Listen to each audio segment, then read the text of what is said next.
Right, we are live. Hey guys, how's it going? Welcome back to the Kiwi Lads channel. We are back for the third and final British and Irish Lions test match up against the Australians. The series is 2-0, so it is done and dusted in some regard, but there's still plenty to play for here. Australia, they were gutted not to get that second victory. The British and Irish Lions, they are going with a very similar look inside here, so they want to get that clean sweep, and they want to show just how dominant they can be throughout this 80 minutes. This game is going to be played in rain. Unfortunately, the weather hasn't been too flash in Sydney all throughout this week, and this game, it will be no different. But looking through at the starting lineups, even though the rain may be a little bit of a dampener, these two sides are stacked, and they will certainly bring the entertainment. James Slipper, Dave Parecki, and Taniela Tupou returns in that number 3 jersey for the Wallabies. He did play one of the warm-up matches up against the British and Irish Lions. He's been waiting patiently for his opportunity here, and he now gets it as the tie here. Nick Frost keeps his spot as the number 4, with Will Skelton, slotting in at number 5. The big man made a huge difference in the second test match up against the British and Irish Lions. He's got physicality. He's obviously got reach. We saw that in the push and shove that was taking place, but he will be an impact player for the 60 minutes or so that he is on the park. We see Tom Hooper move into the number 6 jersey. That is rather than Rob Valentini, who will not be playing for this contest. Fraser McRae at number 7 and Harry Wilson slotting in as the number 8. Now, we have seen a lot of effective work from Fraser McRae when it comes to the breakdowns. This game has to be no different just because, in fact, the loose forward trio for the British and Irish Lions, they can get quite a few turnovers for themselves. Nick White, this will be his final ever professional game of rugby, or at least I say forever. It is a long time. We might see him back for some sort of invitational game, but Nick White, he's had a long, extensive career with the Wallabies. He has gone through fashion trends. He's had a mustache for the majority of the end of his international career, and now he gets that British and Irish Lions send-off match, wants to end it on a high. Tom Liner, he will be slotting in as the number 10, the man who Joe Schmidt has backed in all 3 British and Irish Lions test matches. In the midfield, it will be Lena Cattell alongside Joseph Suaalii. That combination is building very nicely for the Wallabies at the moment. Dylan Peach moves on to the left wing. That is due to the injury of Harry Potter. I believe it was a hamstring. Max Jorgensen at number 14. He does look like a bright talent for the Wallabies. And then at number 15, after a great game last week, it will be Tom Wright to close out this Wallabies start inside. Looking through at the British and Irish Lions. In the front row, it is unchanged from what we saw in the last game. Andrew Porter, Dan Sheehan, and Tyke Furlong slotting in as the 3. So the all-Irish front row here for the British and Irish Lions. Mato Itoje, he will once again captain the side as the number 4, with number 5 being James Ryan. So that is the first switch that we have seen, and actually the only switch we see across the 4-pack here for this Lions side. Ty Byrne at number 6, he is just the man who keeps on going. He has had the most minutes out of any British and Irish Lions player, and he continues to build towards those 500 before the end of the competition. Tom Curry at number 7, and Jack Conan slotting in as the number 8. Jameson Gibson Park and Finn Russell, the 19 combination that they have opted for in all 3 test matches. Bundyaki and Hugh Jones in the midfield, with Blair Kinghorn out on the left wing. That is rather than James Lowe, who is nowhere to be seen in this matchup. Tommy Freeman out on the right, and Hugo Keenan at number 15. But those are the lineups. Ladies and gentlemen, we will look through at the chat. We have got Hi Hamish and all come on the line. Says John, let's go Lions 3-0, says Kiwi Rob. And we have Scott there. I wonder how the Wallabies will go tonight. Well, it's going to be one or two different ways that they play. They will either play like a side that have been defeated in the series, or they will come out absolutely firing and do anything that they can to stop this from being a clean sweep. I mentioned about it midweek. Whether they win or lose this game, people still consider this as a failed series for the Wallabies. That is the sad reality. Losing to the Lions on home soil, it wasn't quite supposed to go that way for Australia, even though they came in as underdogs for every single game. But for them to have 1 win on the record and 2-1 as the end score rather than 3-0, I think it would mean a lot to these guys. And also, they've already mentioned it, Nick White's final game. They want to give him a decent send-off, and perhaps this game, a win up against the Lions, would be how they can do that. The rain has been very annoying. I'm done with it at this point, says Gatsanel, and hoping for a whitewash here, says Bruce. And evening, says Reese M, and also how you Hamish, excited for this game. I think if it's raining Lions, might be too strong up front, says Super Dad Chris. And that is where I do think a bit of the reasoning behind not making too many switches for Andy Farrell's side. They are just showing Nick White and also Duan Fundamerva, who's actually the leading try scorer of any British and Irish line. I've actually got all the numbers here in terms of how many tries have been scored by each nation. So we'll be keeping an eye on that as the build-up continues. But yeah, the Lions are very physical. That work in the breakdown last week, I think, was actually pretty strong from both teams. Rob Ballatini and also Will Skelton made a big difference to the way that the Wallabies were able to attack early. But once those two came off, it did seem like the screws kind of came off a little bit for Australia as well. We have got there, let's go Lions 3-0. Says Matthew, a morning rugby fan. Says Jimbo, welcome in. Hope you are doing extremely well. Anything short of a 20-point margin would be a loss. Says Katsanel, and g'day Hamish, it's been a long time. Says Xavier, well, it is great to have you back. Xavier, it certainly has been. So I hope you have been keeping well. So do you think Australia will come last in the Rugby Championship? I am not 100% sure yet. We'll have to see those squads being announced. But I do think that this one could be one of the more competitive Rugby Championships that we've seen in quite some time. We have got the Australia don't have the power on the bench. So I guess that would be the perfect time for us to show you guys both sides off the pine for this matchup. Billy Pollard, Angus Bell and Zainul Gore as the number 18, Jeremy Williams alongside Langy Gleeson at 20, Tate McDermott at 21, so no Jake Gordon, going from the starting lineup in the last match into nowhere for this contest. Ben Donaldson at number 22, so that means James O'Connor will not get to take part in what would have been his second British and Irish Lions tour, and Andrew Callaway there as the number 23 for the British and Irish Lions, Ronan Kelleher alongside Ellis Genge and Will Stewart. Ollie Chisholm at number 19 with Jack Morgan as the number 20. 21, Ben Earl, so actually going with that 6-2 split this week for the Lions. And then Alex Mitchell and Owen Farrell there as well. Now, I am just a little bit curious. And it's not in the starting lineup anyway. Duan Fundamerva was warming up in a way that made it look like he was more than just that guy who was going to be watching this contest. It seemed like he was raring to go. So I don't think there's been a late change off the bench for the Lions. In fact, we're not quite going to see it as of yet, but maybe just making sure that he is ready just in case that call-up is necessary. Mara Toja was man of the match for the last test, really, says Powerboy. I assume that's what from the Australian commentary that we've heard, is it? The Wallabies have been dreadful the past decade, so a British and Irish Lions loss would be embarrassing, says Xavier. How does this affect the rankings? The easy answer is it absolutely doesn't. So Australia can't go up or down from any of these contests because they aren't up against an official international team, even though it is made up of a lot of international players. We have got the Australia being ahead of Argentina at this point is an absolute joke, says Gatsanel. And evening Hamish here in Hobart, says Daniel. And also we have got the I can't see Australia winning it all, says Xavier. Although to be fair, Gatsanel as well, just going back to that briefly, they did lose twice at home up against England. Whereas Australia haven't been able to go anywhere due to the rankings and because they are playing the British and Irish Lions. So if Argentina beat them throughout the Rugby Championship, they should actually end up above them. But just because of how the rankings work, England were able to really take some crucial points off the Argentines. Keep the lead, says Shane there. Yeah, massive lead for the Australians in Test match number 2. And then just letting it slip through the fingertips. I actually think it was that last 10 minutes before the halftime break where they conceded 2 tries that made all of the difference to not only the British and Irish Lions' confidence, but also to, Australia's control of that matchup. We have got the British and Irish Lions media room picked Toja as man of the match. Was he really? Says Powerboy. Yeah, I guess it depends on what you're looking for in the game. I probably had 1 or 2 players I would have put a little bit ahead of Toja from what we saw last week. Good morning. How are you, Hamish? Go to winners the Springboks first. If they win every game, then do they stay 1? Well, if they win every game, then they would absolutely, because if no one beats them, they aren't going to drop any rankings. First game has taken place in only a couple weeks, though, for the South Africans, which we will be looking through in a very short moment. In fact, we will go to it now while we are at it. The next 2 games for the Australians, 15 days' time.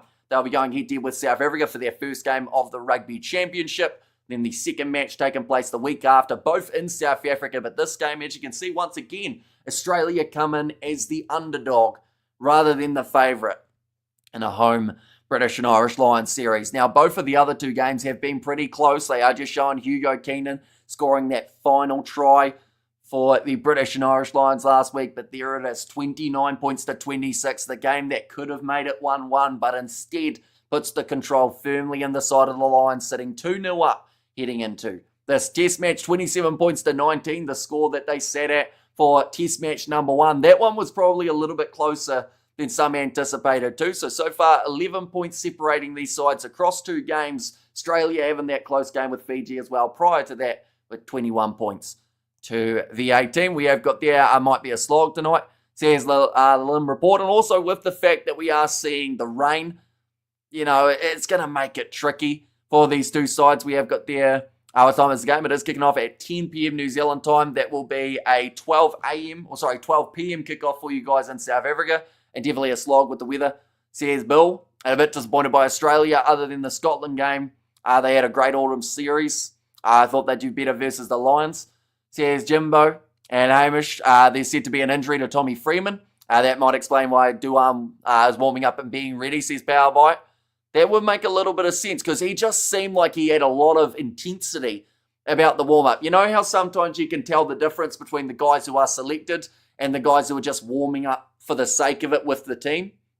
But yeah, something about Duam made it look like he was rearing to go. So perhaps we will actually see him make his way onto the field. I know in the lineups that they were showing before, they didn't have it changed as of yet, but then that might just be because of how late it was that it could be changed. We have got there how many people named in the AB squad this week. 36, although I've heard some people say 35, but it is one of those 2 that we will get to see. And we have got there watching from an Uber stuck in New Delhi traffic. Go the Wallabies, says Kerry. So it is greatly appreciated for you tuning in. We have got there, mate, what was your incredibly fence-sitting view of the non-penalty? Can't wait to hear how fence-city it's going to be. Well, I actually said it on the live stream too. The World Rugby rulings that we have seen recently are that unpredictable that it could have gone either way and I would have gone, okay. It's one of those ones that some look at what Carlo Tizzano did and say that he was too far forward. Some look at what Jack Morgan did and say he came in and still made contact with the neck and he wasn't arriving at the same time. But either way, I think it's once again highlighted how the laws of rugby union are far too complicated. And, everything can be interpreted in a different way. Even the Dan Sheehan try. That one's been one that's been talked about a lot throughout this week, whether or not he dove forward or whether he dove upward. But, we just need some really basic laws rather than a 50-page, or even longer than 50-page essay about every little predicament that could happen. There just needs to be some sort of, leniency for the referees to look at a law but go, that's what I should referee, so that's what I'll do. And we haven't got that. There's too many different laws. We've streamed cricket in November, no idea whatsoever. If I'm being honest, and spot on Hamish says Bill. Lost in Laos. And listening to your live says Ronnie. Well, it is greatly appreciated you being here. And goodbye to legend Nick White. Says Reactor and also hello Hamish. I hope the Australians to win, hopefully. And also it's raining in Melbourne, says Bruce. It's not in Melbourne, it's in Sydney. Fun fact, they aren't the same thing. We've got there, by the way, congrats Naki, Otago and Canterbury, says the Lim report. What games are you doing today, Hamish? Says Mahadeen. So we are obviously doing this one, as we have already gone live, but we have got the 2 games of the Curry Cup and then hopefully a game of the NPC tomorrow afternoon. We'll be running off about 2 hours sleep, but that's just the norm for the weekend. Way too many rules, says Brent the Tent. It's a nickname and a half. And the first penalty in the timeline was T coming into the ruck from the side and not a rear gate. So penalty Lions, game over, mic dropped. Can everyone now move on, says James Handy. And unlucky loss for the Warriors. And McNichol was playing in Porirua versus Canterbury versus Wellington. He was, and he also got himself 2 tries in that contest.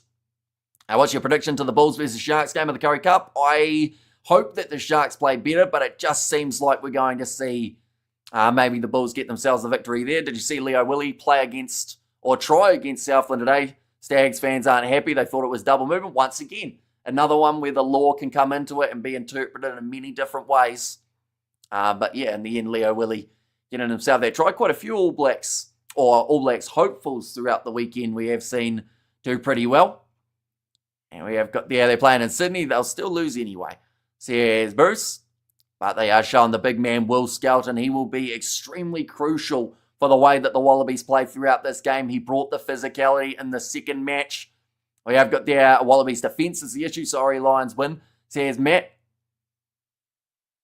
Taniela Tupou, he is another man that will be hoping to enforce a bit more of that physicality. Bringing Tom Hooper back into that number 6 jersey was a little bit of an interesting choice. You cover in Pacific Nations Cup. I am hoping to on the channel. And in fact, I do have a pop-up here, which is all of the international games that are coming up in the near future. It's not that one, though. That is the completely wrong one. There we go. And that is the right one. South Africa taking on Australia. That is in 15 days' time and will be the next game of international rugby that is played. Argentina versus New Zealand also on that same day, taking place 6 hours later. Canada versus the USA. That will be the week after. And then also Tonga versus Samoa. No confirmed time for that game as of yet, although saying that it might be confirmed right now.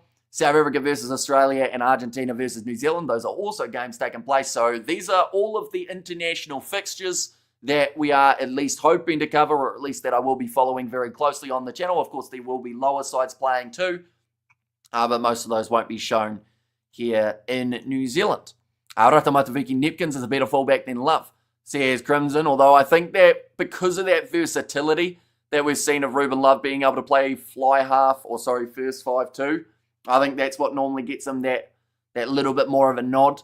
But yeah, Ratamataviki Nepkins, if you take his tackling percentage out of the equation, because in Super Rugby, let's be honest, it was actually really poor. Unfortunately, a lot of the times it was down to a one-on-one, and he did get running through and run over quite a few times. Outside of that, very dangerous on attack. And I do think given one more season in Super Rugby, he'll certainly be jockeying for that jersey. What time is kickoff, sweetie? Says Distracted Sports in there. The kickoff will be taking place in 28 minutes' time. So we aren't a mile away. Are you doing the live stream with Mark today, Tony? Out of curiosity? I guess maybe not if you were asking what time it's going to be kicking off. How often IRB gets involved when poor and bad decisions made by match officials? Not hugely. Because it is that whole thing of they want it to be like the referees can't be questioned and they can't be ridiculed. But the problem is, if you just keep on turning a blind eye to it, it's only going to turn more people away. We have the Australia went from God to an underdog. Says Xavier, and how long will the Aussies whinge for if they lose this? Says Rimmel. Is it Rimmel or Rimley? One of the two. But, there will be some distraught Wallabies supporters. Of course, the Rugby Championship is just around the corner, though. So at the end of the day, that has to become the Australians' focus. They have to go to South Africa in 2 weeks' time and take on the World Champs. So that is not an easy task. And it will certainly test them mentally and physically. But you're in that scenario at this very point in time. When you look there at this Wallaby side, like, what have they got to lose at this stage? Other than the fact that their coach is leaving, like, that's something to lose, I guess. We have the Australia have come around in the second test. This is why it's important to have warm-up games. Otherwise, you don't wake up till the second test match, to Sam Greer. And you're live for the NPC tomorrow. I'm hoping to be, but we are going to be live all the way through to 5 a.m. New Zealand time, so in around 7 hours' time. So with that being said, that might affect whether or not we're doing those games. But I would like to do Bay of Plenty versus Tasman, even though I will completely break my sleep schedule to do it.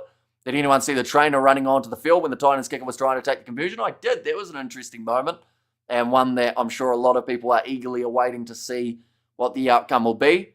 When is Sharks versus Curry? Curry, I assume, is the Bulls. They are playing at 3 a.m. or 3:10 a.m. New Zealand time. And hi, Hamish, to come on Australia. Third time lucky, says Sucker Ball in Australia to win by the 4. Says Jimbo, while you're live till 5 a.m. for that game that you just asked when it's on for the Sharks versus Bulls one. But we will show you guys what has been a very successful British and Irish Lions tour for this Northern Hemisphere team. They were defeated by Argentina in the warm-up match, but since making their way onto Australian soil, they have been very dominant in certain games and also very strong in others. 54 points to 7, they beat the Western Force. Those were the 2 games that took place in June. A hectic July for this British and Irish Lions team. They have lost players to injuries. They have had breakthrough players. They've had standouts. They've had physicality. all of those things. There's been drama as well, just like a good British and Irish Lions tour would have, but they beat the Reds, the Tars, the Brumbies, the AUNZ Invitational XV by a massive, massive margin. 27 points to 19 in Test match number 1 up against the Wallabies. Second match, they were a lot closer with just that 3 points separating them. And then that First Nations and Pacifica XV, that game surprised a lot of people. 24 points to 19 in what was a very valiant effort from that First Nations and Pacifica side. And I mean, I think a lot of people want to see them in action again. I don't know how they'll get it together. I don't know if it will ever happen, but it would certainly be one to keep an eye on in the future. But we are only sitting around 25, maybe a little bit less than that, minutes until the start of this contest. We have got there, hi Hamish, in Oman for 2 days between South Africa and Turkey. Following game in my lab. Thanks for the commentary. And it is great to see you once again, Joss. I hope you have been keeping well. And yeah, I hope you're excited for the international rugby that is still to come. Good to see Josh and Derry back. Perhaps we could see either Sam Derry or Josh Law come back into the squad. Tupavai pushed to loose forwards. I think they'll need to add an extra lock. Whether or not they look at Tupavai as a full-time loose forward in the Rugby Championship or not, I think that with the extra additional players that they're going to be adding, one of them has to be a lock, or at least someone who can cover lock. So, that's where Derry, Lord, or Arkoi are the three that are front leading. But we will, of course, go right into that when we do the squad announcement on Monday. We will be doing the live stream beforehand where we talk all about the players and perhaps who should find their way in. We have good there. I wish Tom Wright was an All Black, says Sam, and love your work on this channel, guys. Usually appreciate the Lions for a clean sweep, I say, says Gareth. Greatly appreciated you being here. And that's the thing, like the British and Irish Lions tour, it only comes around once every 4 years, but once it gets here, it absolutely flies by.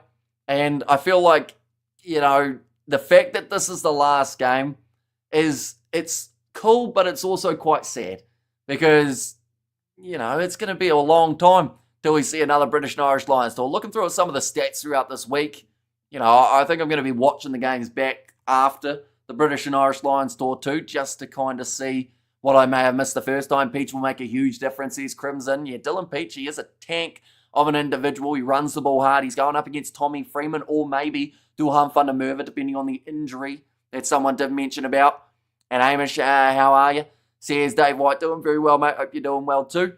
And have we made any changes for this game for the Wallabies? So they did make the change, or actually they made a few changes across that starting lineup. So what we will do is we will once again show this Australian team. So James Slipper, Dave Parecki and Tene Alatupo comes in at number 3. So we do see the change in the 3 jersey. Tongan Thor comes in rather than Alan Alatoa. Nick Frost and Will Skelton will be the locking duo. Tom Hooper comes in at 6 rather than Rob Valentini, which is a bold call, but I assume that would have to be something based around injury. Valentini looked very strong throughout Test match number 2. Fraser McWright keeps his spot at 7, and Harry Wilson slots in as the number 8. I would have to say the most unlucky loose forward, to be honest, throughout this Australian squad for the British and Irish Lions tour is probably Nick Champion to Chris Pigney. After a very strong first showing in Test match number 1, disappears, never to be seen. Again, Nick White playing in his final ever game for the Wallabies as well as professional rugby. He will be at 9 with Tom Liner slotting in as the 10. Lena Cattell and Joseph Suali'i will be the midfield, and they actually built quite nicely in that last matchup, so perhaps one more game under the belt might start to find even more chemistry. Dylan Peach goes out on the left wing. That is due to the injury of Harry Potter. Max Jorgensen stays out on the right, and then Tom Wright at number 15, who had a very solid game and last week's affair. But looking through at the British and Irish Lions lineup, not a lot of changes compared to what we did see in Test match number 2. James Ryan comes into the starting lineup as the 5, with Porter, Sheehan and Furlong, the 3 Irishmen, staying up front. Maro Itoje, the skipper, will be in the number 4 jersey. Tyke Byrne, who at this point is the Iron Man of this British and Irish Lions team. He has played 427 minutes throughout this British and Irish Lions tour. Maro Itoje is right up there too with 392. And then a little bit of a surprise, Tommy Freeman with 390 comes in as the 3rd rank. Tyke Byrne though at 6, Tom Curry at 7 and Jack Conan slotting in as that number 8. Jameson Gibson Park alongside Finn Russell in the 9 and 10 combination. Bundy Aki and Hugh Jones in the middle, with Blair Kinghorn out on the left wing for James Lowe. Tommy Freeman out on the right, although by the sounds of it there is a chance that it could be Duhan van der Merwe if there is a Freeman injury, and Hugo Keenan there as the number 15. He did score the last-minute try in the last game up against Australia. He'd love nothing more to add another try to the tally of the Irishman throughout this tour. Surely Australia can make it close, says Xavier. I hope that they do, like, for the sake of the tour. You know, in a game that some have said doesn't mean a lot, even though that's not the case for these two sides, like, it would be nice to still see a close affair and a bit of a dramatic finish to what has been a up and down sort of series. In terms of the results, we have got there. Thanks for the coverage. Leinster man watching in Switzerland, says Biohazer. So thank you very much for being here. Evening, Amish. Evening, everyone, says Studs Race. And also we got there. Bundy might play good tonight. Unusual for him to play bad, says Sam. And also we have got there. Furlong is the king, says Gerard. One thing about the Lions Test series, they have at least one great player or one great game per series. Hope today is a great game, says Power Bite. I hope it's not a blow everything ref, says Sam Greer. And who is the ref? I don't actually know who it is as of yet, but of course, as soon as we do know, we will be letting you know on the live stream. But yeah, it'll be interesting to see how it does end up going. We are just seeing the two sides finishing the warm-ups. It doesn't look like it's raining as much as it was. I hope it's not Raynell. I hate Raynell. It could actually be Ben O'Keefe, to be fair, because I know that he's been on the touchline for both games so far, hasn't he? And they seem to be rotating through the sides. Can you show the lineup? If you go back about 3 minutes in the live stream, you will see both sides, as we did just put them up. We have got there, I think it's the Georgian ref. Also, Mushel Kelly, although did he do the first game of the British and Irish Lions tour? Who was in charge of Test match number 1? I know that Piardi was in charge of 2, but I can't quite remember who it was who was in charge of number 1. O'Keefe did the first. Oh, was he the first test? Okay, then it may actually be Mushel Kelly then. Did Raynell retire? Not that I know of. I think he was still doing a little bit of reffing relatively recently. Uskangs, the ref, says, man, I did see that he did something with the Samoan rugby team not too long ago. So perhaps stepping into the rugby union market, but looking through at the benches for these two sides. Billy Pollard at 16, Angus Bell at 17, and Zane Gore slotting in as the number 18. Jeremy Williams and Langy Gleeson, so the 5-3 split here for the Australians in comparison to the 6-2 that we're seeing from the British and Irish Lions. McDermott, Donaldson, and Callaway. So no James O'Connor, no Jake Gordon. After he slowly kind of built into the Lions series, he was a bit shaky in Test match number 1, but Test match number 2 did seem to get a lot stronger. And then for the British and Irish Lions, we see Ben Earl added in as the number 21. Mitchell moves to 22 with Owen Farrell, the veteran, who has more British and Irish Lions matches than any other player. He is there as the number 23. But talking about numbers and whatnot, I have got quite a few statistics about this British and Irish Lions tour, and one of which is a question that we do get asked sometimes, and also that I was very curious about, and that is to do with which nation has scored the most tries throughout this British and Irish Lions tour. Now, Wales, unfortunately, they are at the bottom of the bunch. They have got 3 tries, 2 for Thomas Williams, 1 for Jack Morgan, which honestly isn't a bad effort when you consider that those are the only 2 players for Wales that were selected. Now, Williams, I do think he would have got quite a few minutes had it not been for his injury, because when he scored his double, he looked like he was on absolute fire. So hopefully we do see him back when the URC does come around. But England, they are then 3rd in the rankings for how many tries have been scored. They have got themselves 12 throughout this British and Irish Lions tour. Looking at the leading Englishman in that statistic, Tommy Freeman has 2, Tom Curry has 2, Alex Mitchell has 2, and Elliot Daly has 2. Now, Elliot Daly, once again, a little bit unlucky. He was another guy that went down with an injury, and they were probably the 2 most substantial injuries that we have seen throughout this British and Irish Lions tour. Next, it is Scotland on the list. They have got themselves 14 tries throughout this British and Irish Lions tour. Leading the way, Duhan van der Merwe with 5. Hugh Jones has 4. Sione Tuipulotu has 2. But outside of that, there's only 1 or 2 extra Scotsmen who have got themselves over the try line. Leading the way, it is Ireland with the 17. Most tries, Dan Sheehan with 3. Gary Ringrose also has 3. Byrne has 2. And Osborne has 2 as well. So, unless we see a Scottish hat-trick in this contest, which in this lineup would have to be either Hugh Jones, Blair Kinghorn, or maybe Finn Russell.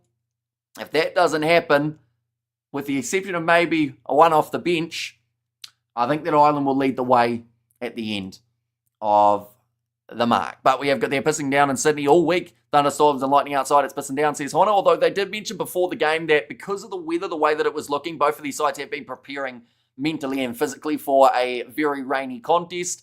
So hopefully they can adapt, but then that's easier said than done, isn't it? We have got there, it's very funny and infuriating. I was eating at the restaurant trying not to swear at the TV. Says Jimbo there. Reynald's still around. He's going to take over Wayne Barnes as the new Rip, the All Blacks referee. Says Sam, and who's your money on Hamish? Well, the thing is, until we see what Australia are going to bring to the table here, it's very hard to know. Because they are a side, and this is a broken record at this point, but they are a side that on their given day can play some very good rugby. And that second test match, we saw about a 15-minute period. Now, unfortunately, 10 minutes of that period, they did have a man advantage. So that's slightly harder to judge. But they had their moments in that, the first test match, they had a few as well. But in that second test match, they looked like they were almost gelling. So this game, they're either going to come out absolutely firing, or because the series is gone, there isn't going to be that killer instinct.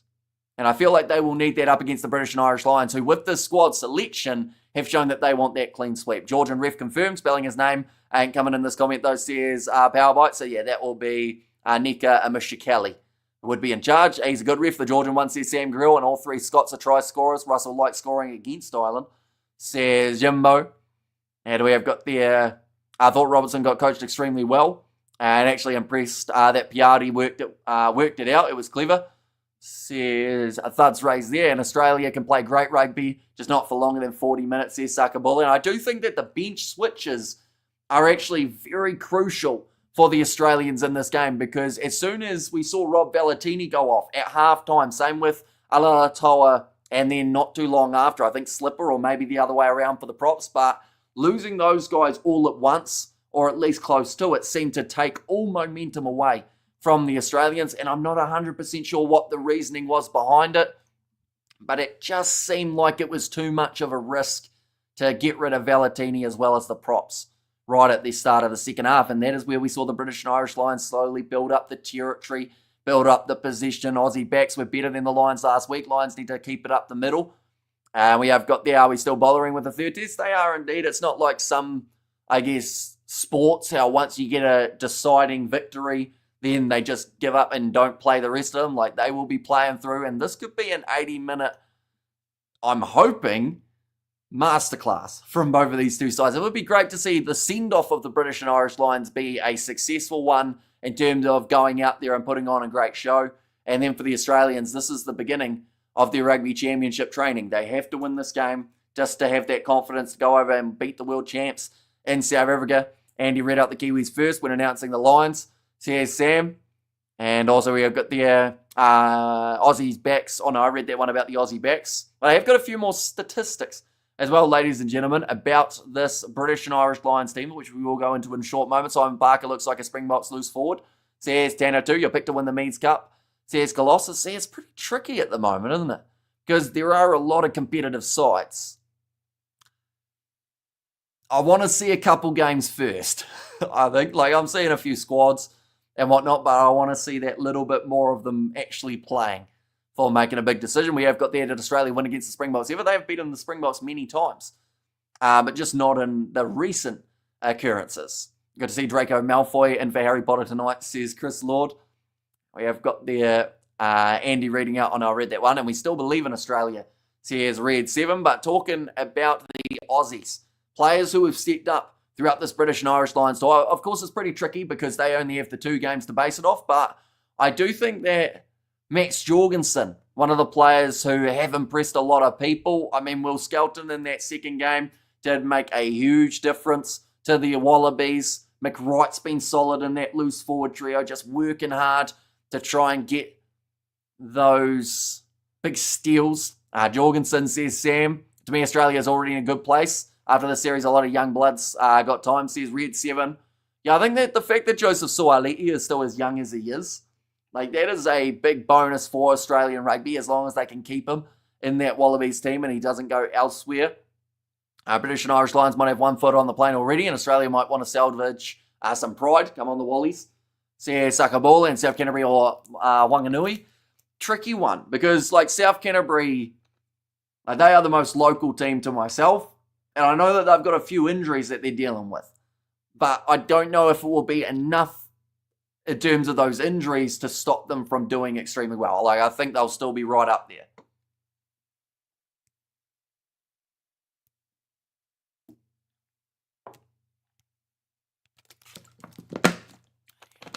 And we have got there about Australia being in the good place. But yeah, like, this is a young-looking side. The fact that they've taken out a few more of the older players. We see there Joe Schmidt. He's currently in the changing shed, pointing fingers. I think he's doing like a team chat, but everyone's just putting on their kit. So I hope they did hear him. It looked like he was, I'm terrible at lip reading, but maybe like, this is your time to show something, I think was all I got out of the words that he was saying. Is that vodka in your water bottle? It is not. If it was, I'd be on the floor at the moment. And you probably just hear me giggling from a distance rather than still sitting here almost ready for the match. 3 of the 4 home nations are better. Then this Lions team says Ian Sutherland, and no matter what happens today, the men from down under have made a massive leap forward, says Gurr. I agree, Sakabula, my local team, got hammered last week after winning their group. Couldn't reignite themselves. And France first team too, says Ian Sutherland, and also Aussie playing well in Super. There's a good sign, says Sam Greer. And there as well. But they are just doing the highlight package of last game and the build-up hype for this contest that has taken place in Sydney. Last week was the largest crowd ever for a British and Irish Lions test match with over 90,000 in attendance. We have got there what has Hugh Jones been eating. Damn that man trending towards Sonny Bill Williams. Says Studs Razor, and rugby is such a wonderful game. Just sorry it's being influenced by a couple of old men with their simple rules. Where are the good old days, says Johan? Well, I mentioned about it about 30 minutes ago or so. How at the moment the laws, I think, are way too complex because, for a game to be able to grow, you've got to be able to have a rule set or a law set that if someone was just going to randomly look at it on TV and do a quick little Google search, they can know what's going to happen in terms of that law book. Like, football, I know that comparison is one that really makes the blood boil of rugby supporters, but football is pretty simple in the law book, or in the rule book, in that case. The offside rule, the handball rule, and then when it comes to foul play. That's about it. Very easy to follow for someone who's just looking at it. Cricket is one of those games that are very complex to look at for a start, but once you understand it, it gets a lot easier. Rugby is one of those ones that it looks like it should be simple. 30 blokes out there on the field, making tackles, trying to score tries. But it's so much more than that. When you get into the breakdown, are they coming in through the gate? Have their hands touched the ground before they touch the ball? Has someone cleaned them out illegally? Like, there's so many intricate little details that make it one of the most complex sports to referee. And it also makes it very hard for people to follow along when they don't know the full laws. Because I think that, and I'm one of them, I would say that 99% of people don't know that full law book off by heart. And different interpretations of laws can also affect, how people see the game. For this to be a successful tour, British and Irish Lions need a whitewash. Says David, I would still consider it a pretty successful tour. They haven't lost any games as of yet. They would have won the series 2-1 if they were to lose this game. But yeah, 3-0 will be the goal for Andy Farrell, which is exactly why he has still gone with this very strong looking side. Making a vid about the breakdown laws, and seriously, anyone who makes it to the 30th minute will deserve a medal. Says Studs Rays there. And Kiwi Lads Drunk Stream says Colossus. Just look at England at the Rugby World Cup 2019, dismantled the ABs and got dismantled. The very next game, says Sakabula. If Thundermover is warming up, you can only assume that Hanson, Lowe, even Pollock, and everyone that can catch a ball or tackle have serious injuries, says Fraser there.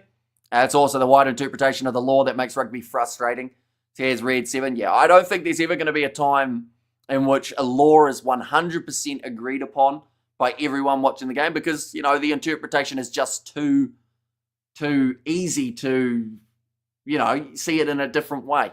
Exactly, bro. They want to grow the game, but can't even set the rulebook straight. Says Ip Man there.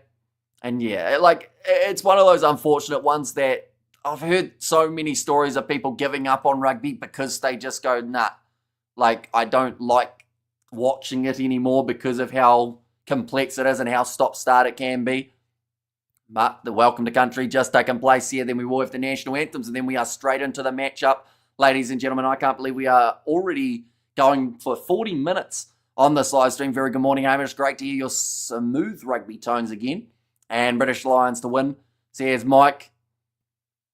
Both sides making their way out onto the field. This is going to be a big matchup for the Australians. They want to start that redemption before the Rugby Championship. There are people wearing jackets. There are people who have got those rain ponchos on. It has not been pleasant weather in the last little while. Good afternoon, Hamish. I have a rare moment of cell signal. I'm in the mountains and it's holiday for me. I'll be back for a full stream next weekend, says Christopher DeVette. So hopefully you are enjoying your holiday.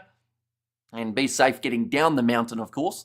Scrums in the breakdown are a toss of the coin and ruining rugby as a spectator sport. Been watching this game my whole life and still don't understand half the calls. And the thing is, even I was comparing a little bit to do with this, some of the international calls we've had with something like the Bunnings NBC. And, the perfect example was that game that took place between Taranaki and Northland today. We saw someone kick the ball dead. Accidentally, of course, but still a scrum. It took 2.5 minutes before that scrum took place and the ball came out the back of it. There were 3 resets, including moving to the side.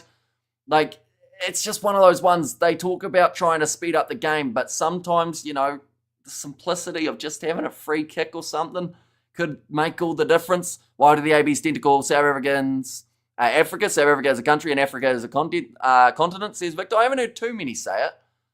Wait, All Blacks players as in the squad themselves, Victor? Or their supporters? And yes, Hamish, I'm indeed enjoying it. Lots of Lucy in the sky with diamonds and ego death. I use holiday to reboot my brain. See you next week. And British and Irish Lions love the challenge of an Aussie side bringing it game on, says David. And also we have got there, by the way, great diplomacy skills. All for the good cause of explaining and maintaining the reputation of rugby. Good on you, says Mike. Do appreciate that. And TMO can find a way to disallow every try. Too many complexities in the rules. Yeah, sevens at one point in time was very good to watch because they weren't so strict. And because of the lack of players and breakdowns, it made it so much easier to follow. Even now, they're going in that little bit of a direction of interpretation as well. Is that Nick Champion to Chris Pigney? Where's his shirt? Has he been brought into the game or is he just shirtless for the fun of it? I'm just listening to find out whether or not he is playing or whether someone just stole his kit, which might have been the case because he looks like he's getting ready to play. Is he playing? We seeing a whole heap of late changes that we haven't learned about. At least we relegated, says Mark. And also we have the Australia underdog, says Lake Show. They have been for all of these matches. For this contest, they are sitting as around $3.50 underdogs, I believe it was. With a little bit of luck, there we go, $3.50. Is where they sit. The British and Irish Lions, the favourite, with $1.30. But the two sides now making their way out of the tunnel. A big smile on the face of Finn Russell. We have got the tallies for the nations, ladies and gentlemen. Ireland 17 tries, Scotland 14, England 12, Wales 3. So unless we see Jack Morgan come off the bench and score about 19 tries, I don't think Wales will be winning it. But they've got some very handy players for England and Scotland to try and close that gap with the Irish. Of course, that will bring a little bit more, not that necessarily alone, but more interest into the Six Nations if it's very split between who has been able to score those tries. And that Six Nations comp is only sitting about 6 months away. That is how quickly this year is going, ladies and gentlemen. We're almost at Christmas, so I hope you got your trees ready. But the two sides making their way out onto the field. The fireworks were ready for this one, taking place at a stadium that's had a lot of names. Stadium Australia, Accor Stadium at the moment as well. Bundyaki, kind of impact can he have in that number 12 jersey? Blair Kinghorn, big smile on his face. Finding out that he was going to be in the starting lineup. How heavy is the rain? It's pretty heavy. It hasn't been the best day in general for Sydney in terms of the weather. Also not the best week. There's been a lot of rain around. And we have got the alrighty. Let's go the Wallabies, says Tony there. And also we have got the no big deal beating the Aussies, the All Blacks. I'll be a different prospect, says Make Britain Great Again. I've never supported the Wallabies at the start of a game, says Studs Race. And also we have got there, this is a must win for the Wallabies, can't get bullied for that. And also, can you give my wonderful partner a shout out there? Her name is Rose, thank you, so shout out to you, Rose.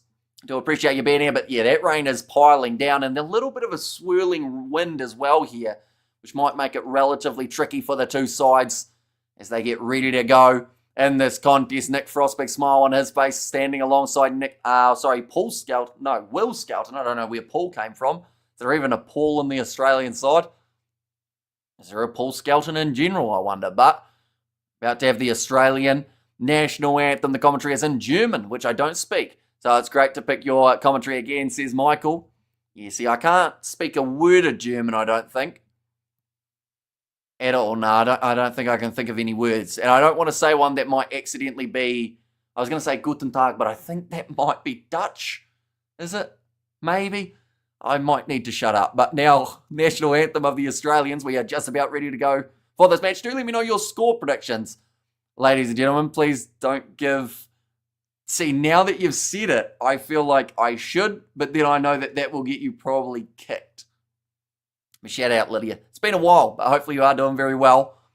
Now, quite a packed stadium here for this contest. I think it's also been Allianz Stadium at one point, hasn't it? This one, it's had so many different names.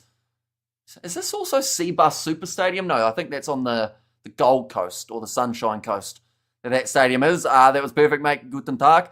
Says Taylor. And also, I'll go Jorgensen for the first try and 27 points to 23 for Oz. Says Jimbo. And yeah, a lot of people picking that Jorgensen could have a big game here. Taniela Tupou with, I don't know whether that was tears in his eyes or whether it was just literally because it is so wet that the rain has gone from his head to down his face. From Hong Kong, says Colin, welcome in. And morning, Hamish, the Beard's coming on nicely. Lions by 7, says Steve. I was going to do a forfeit for this match, to be honest. Because it is Nick White's last game, I was going to say if he scores a try, I will shave the beard off again. But I decided not to say that. But now that I've said it, I might get myself in trouble. Why isn't McDermott starting? That's a great question. I assume it is because they want to give Nick White that proper send-off. Made his debut at this exact stadium in 2013. And he won a test here in 2013 against New Zealand. What Beard says, Seller? Exactly, yeah. It's not quite coming in just yet. Yeah. I'm working on it, though. And we have got there Lions 30, Australia 20 or thereabouts. And also Lions to win by 12 to 14 points, says Jeremy, that they are showing Tyke Byrne. 427 minutes played. I mentioned earlier on, he has the most minutes out of any player in this British and Irish Lions tour. The man just works hard. He plays lock, he plays loose forward. In this game, he's at 6. And he is raring to go for the final test match of this British and Irish Lions tour. But that bright blue headgear always lets you know exactly where he is on the field.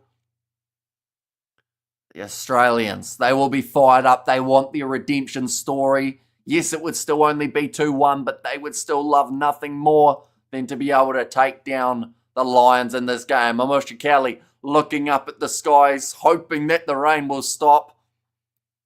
But he will be in charge of this one. Assistant referees Ben O'Keefe and Andrea Piardi as the other man there.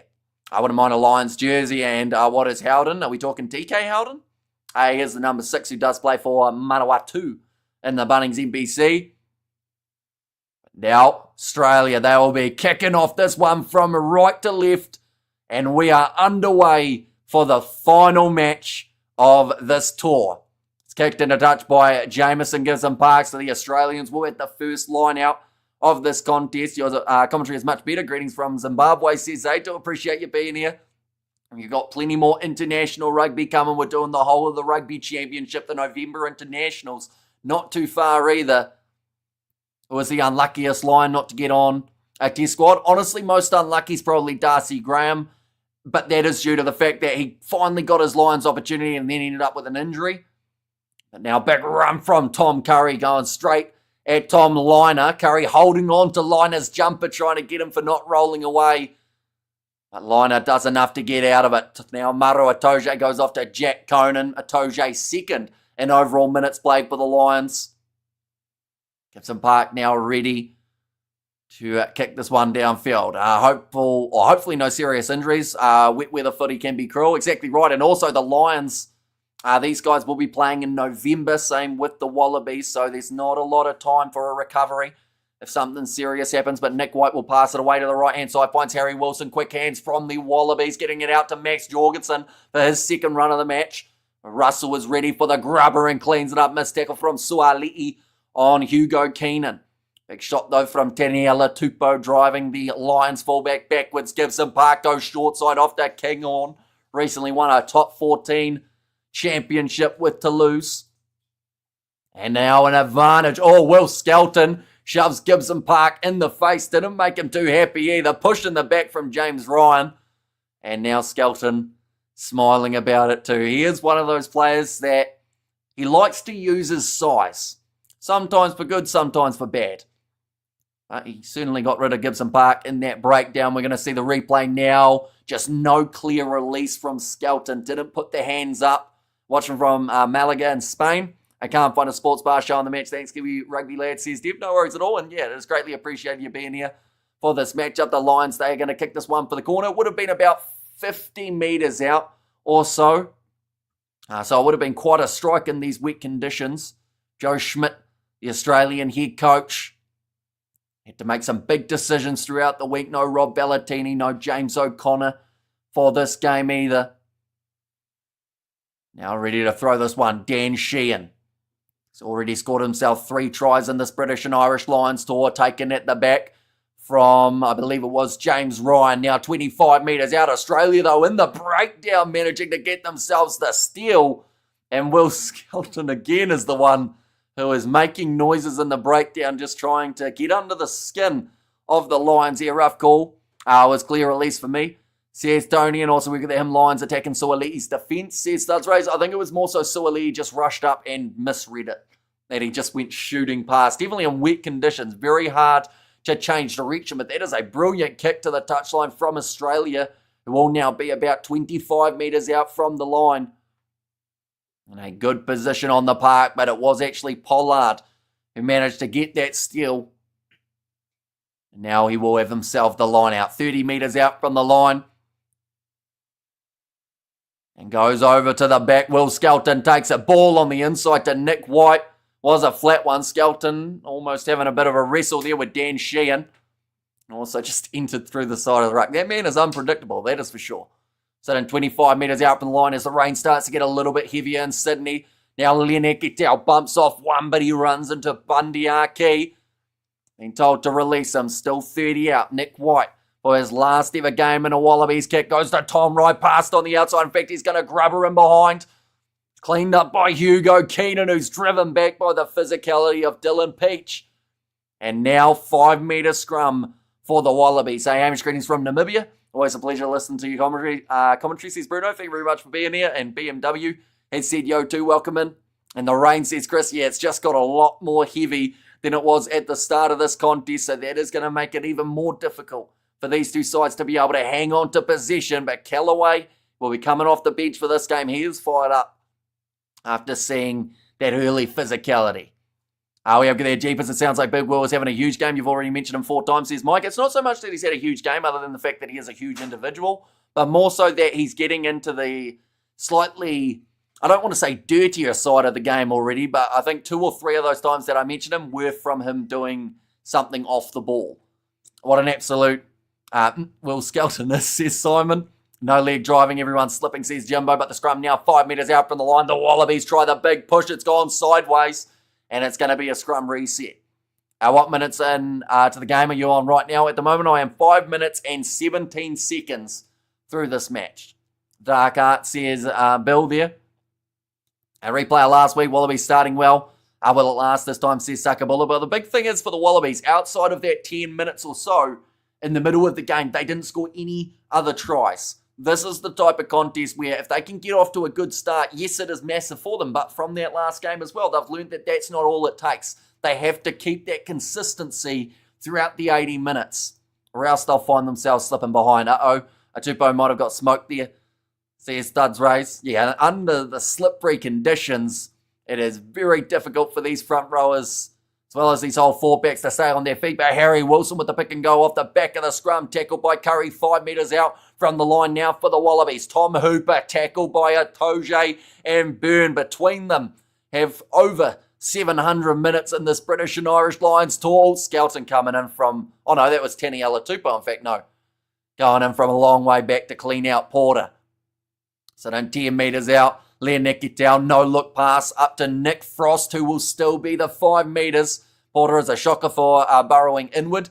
Hasn't been pinged all series, says Tony. Now Nick White popping it up again. Tom Wright calling for offside against Atoje. The discipline of the British and Irish Lions at times has slipped, just like the players will be out there on the wet turf. But for now, they are doing all right. Will Skelton, this looks like he's going to go for a pick and go here. And there is going to be the penalty advantage now in favour of the Wallabies. Harry Wilson. It's a little bit closer. Burns asking for a penalty. I'm not sure why happened to him. Pass on the outside. Tom Wright goes to Dylan Peach. And he celebrates firing an arrow straight at the camera as the Wallabies strike first. Skelton, the biggest nuisance and stirrer in world rugby. He's got to be up there, doesn't he? Like, he's always in there. Boom, says Tony. And Peach says Chris. But yeah, good dive to the line. I'm wondering what happened to Tyke Byrne, though, because he kind of threw the hands up and asked to the referee for something. You need different shapes and sizes of both bodies and personality for rugby, says Michael. What are the odds of Wallabies winning? They were $3.50 underdogs for this match we have got from Ian. Your commentary is literally better than watching the game. I do appreciate that, and we are going to be here for a lot of international games to come. We're covering the November internationals. We're covering the Rugby Championship. These are the games that are coming up in August of international rugby we've got, but we're also doing some of the Bunnings NBC and the Curry Cup. Seven's coming back soon. Liner strikes the ball and just misses away to the right-hand side. Score will remain as 5-0 for Australia. Brilliant. I'm bang on right now. I was watching via Stan. I have to have a Kiwi doing the commentary, sees Mega there. And also we've got the Aussie forwards determined to have their day and great start. So Ali makes a massive difference. And bring back Rucking, says Rural. And good take from the wing. So Ali's pass was a little careless. Says Sam there. And wait, did Ty Byrne just dive? No, I'm not actually sure what actually happened to him. So I can't comment on it. But maybe we'll go back and look at it at halftime. He kind of tipped up. It looked like he landed on his shoulder, but I don't know how he got there. From the, ball slips through the fingertips of Harry Wilson off the kickoff from the Lions, but it goes backwards. So the Wallabies still in possession, 20 metres out from their own line. James Slipper tackled by Porter. Aussie scored first, says Ruth. They certainly did, getting off to a flying start here. But as we've seen from the other matches, that does not mean you're winning a game. And boom is an understatement. We have got there Yelala Kebab, says PP there. I actually had a kebab 2 nights ago, although that's a longer story than it needs to be. But yeah, it was on chips. No sauce. Don't judge me. Line out throw now. Around the halfway line. Andy Farrell's face is very stoic at the moment, I would say. Not a lot of emotion coming through. But not the start that he would have been after. Try was a forward pass. Says Scott there. There's always something with you, Scott, I have noticed. And Box are the only one. Only get one win in the Rugby Championship, says Mega. And out. So then on the halfway line, Jack Conan here, running straight at Max Jorgensen. Does seem like one of the shining prospects of the Wallabies throughout this British and Irish Lions tour, going up for the ball. Claimed by Blair Kinghorn, who gets it back to Byrne. Gibson Park pops it up there. Conan kicking behind by Russell, who's looking for a chasing Tommy Freeman, but it will go into touch off Tom Wright. He has to run it out. We have got there kebab and chips as an insult, but yum anyways, says Pepe there. For me, the Harry Wilson drop is a knock-on every day of the week and twice on Sundays. See, in the NRL or in rugby league, or even in sevens, that's normally called, isn't it? As a knock-on. Correct, Powerbot, this guy's great, says Mega Dollop. And there as well. And the vision, says Sam, yeah, very good kicking behind from Finn Russell. He always seems to be able to spot that space in behind. And now Dan Sheehan, they are sitting 5 metres out from the line at the moment here. The Lions, Andrew Porter's already bleeding. I don't know how that man does it. It's almost like a magician and makes blood appear. Dan Sheehan now. Out to throw it in for this line out. They will go to the back where Tyg Byrne was waiting. Ball pops out to Maru Atoje as Australia engage a little bit too early in the rolling maul, but the penalty, they will go back for the advantage. And Musha Kelly saying wait. Okay, early in the line out, number 5. So that will be Will Skelton, Andrew Porter or Sam Cane, who makes it look harder than it is. Says Mega.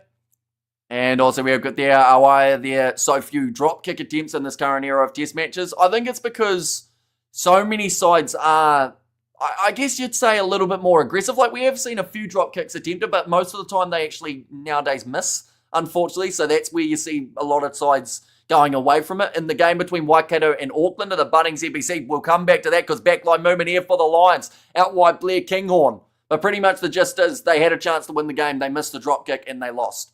So, you know, it's one of those ones, there has to be a time and a place. But George Ford, one of the best around when it comes to picking a drop kick. The rain is pouring once again. And now Tommy Freeman. Oh, wow, that's some heavy rain. The referee slipped over from trying to take off.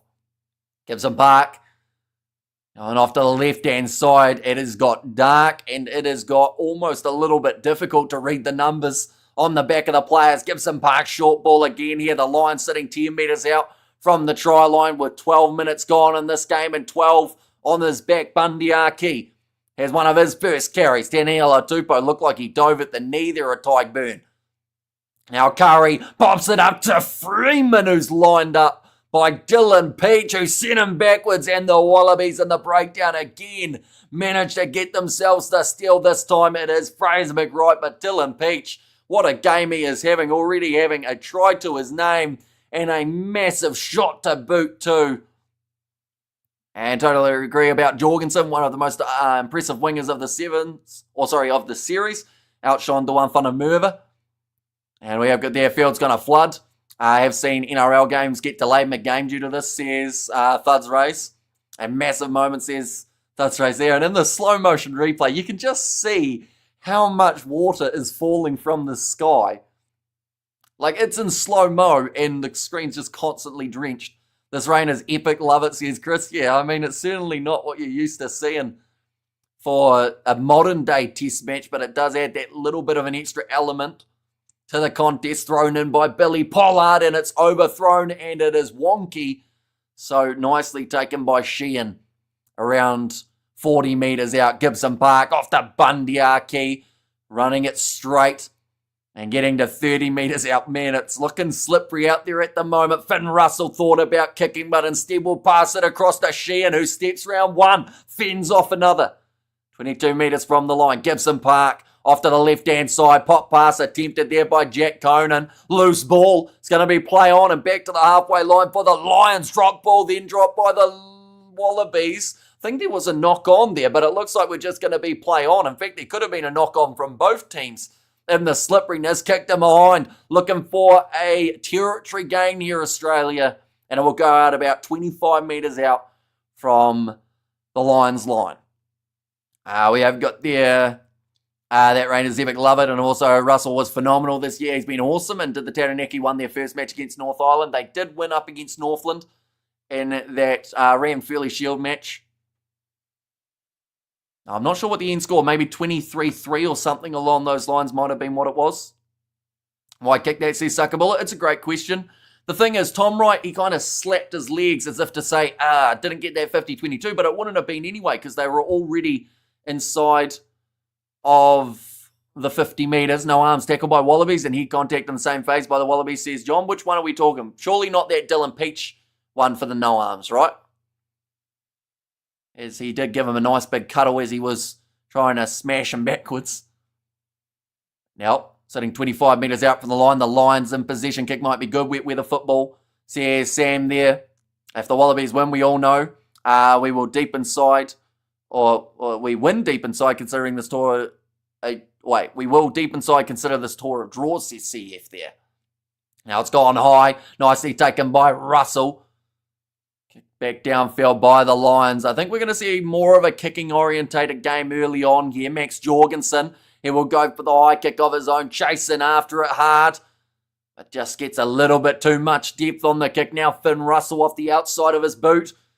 Kicks it downfield, finding a bit of open space as the ball bounces. Now running it back forward for the Wallabies. Tom Wright goes across to Joseph Suali'i, who manages to just about evade Hugh Jones as he's dragged down on the halfway line. Now back across to the right here for Australia. And quite a bit of possession throughout the opening quarter of this contest, sitting 5-0 up with Dylan Peach being the lone try scorer. Nick White back into the pocket, and Tom Liner looks to hook it around in the middle of the field, taken again by Finn Russell. So the type of games that he enjoys when he gets to really determine where the territory of the game is played. He gets it into the 22. Tom Wright with the long boot, one of the longest out there on the field, does get it into touch inside of the Lions half, and Billy Pollard, Dan Sheehan now will have the line out. We have their Scottish players currently seeing this rain and feeling nostalgic for home. See, it's power bite. Well, if they score 4 tries in this game and no Irishmen do, they will have the most tries out of any country in this British and Irish Lions tour. Honestly, the Wallaby attack looks bloody good. See, here's Chris. Now, ready to throw it in. I think the biggest thing for Australia will be, like, compared to last week, they had some really good opportunities, but they didn't turn it into points. This game, they had a good chance early and they turned it into a 5. That's going to be stolen at line-out time by Nick Frost. Slaps it back onto the side of the Australians. Attack and run from Dylan Peach round the halfway line. Nick White looking to the left-hand side. Will Skelton gets rid of it. Goes to Len Iketel, who does knock it on. And it is now going to be the scrum. If anything, the Irish and Scottish should feel right at home with the rain, so it shouldn't affect them too much, says Destroying Dumb People. Does channel do all sport, says Peppy? So we mainly do rugby.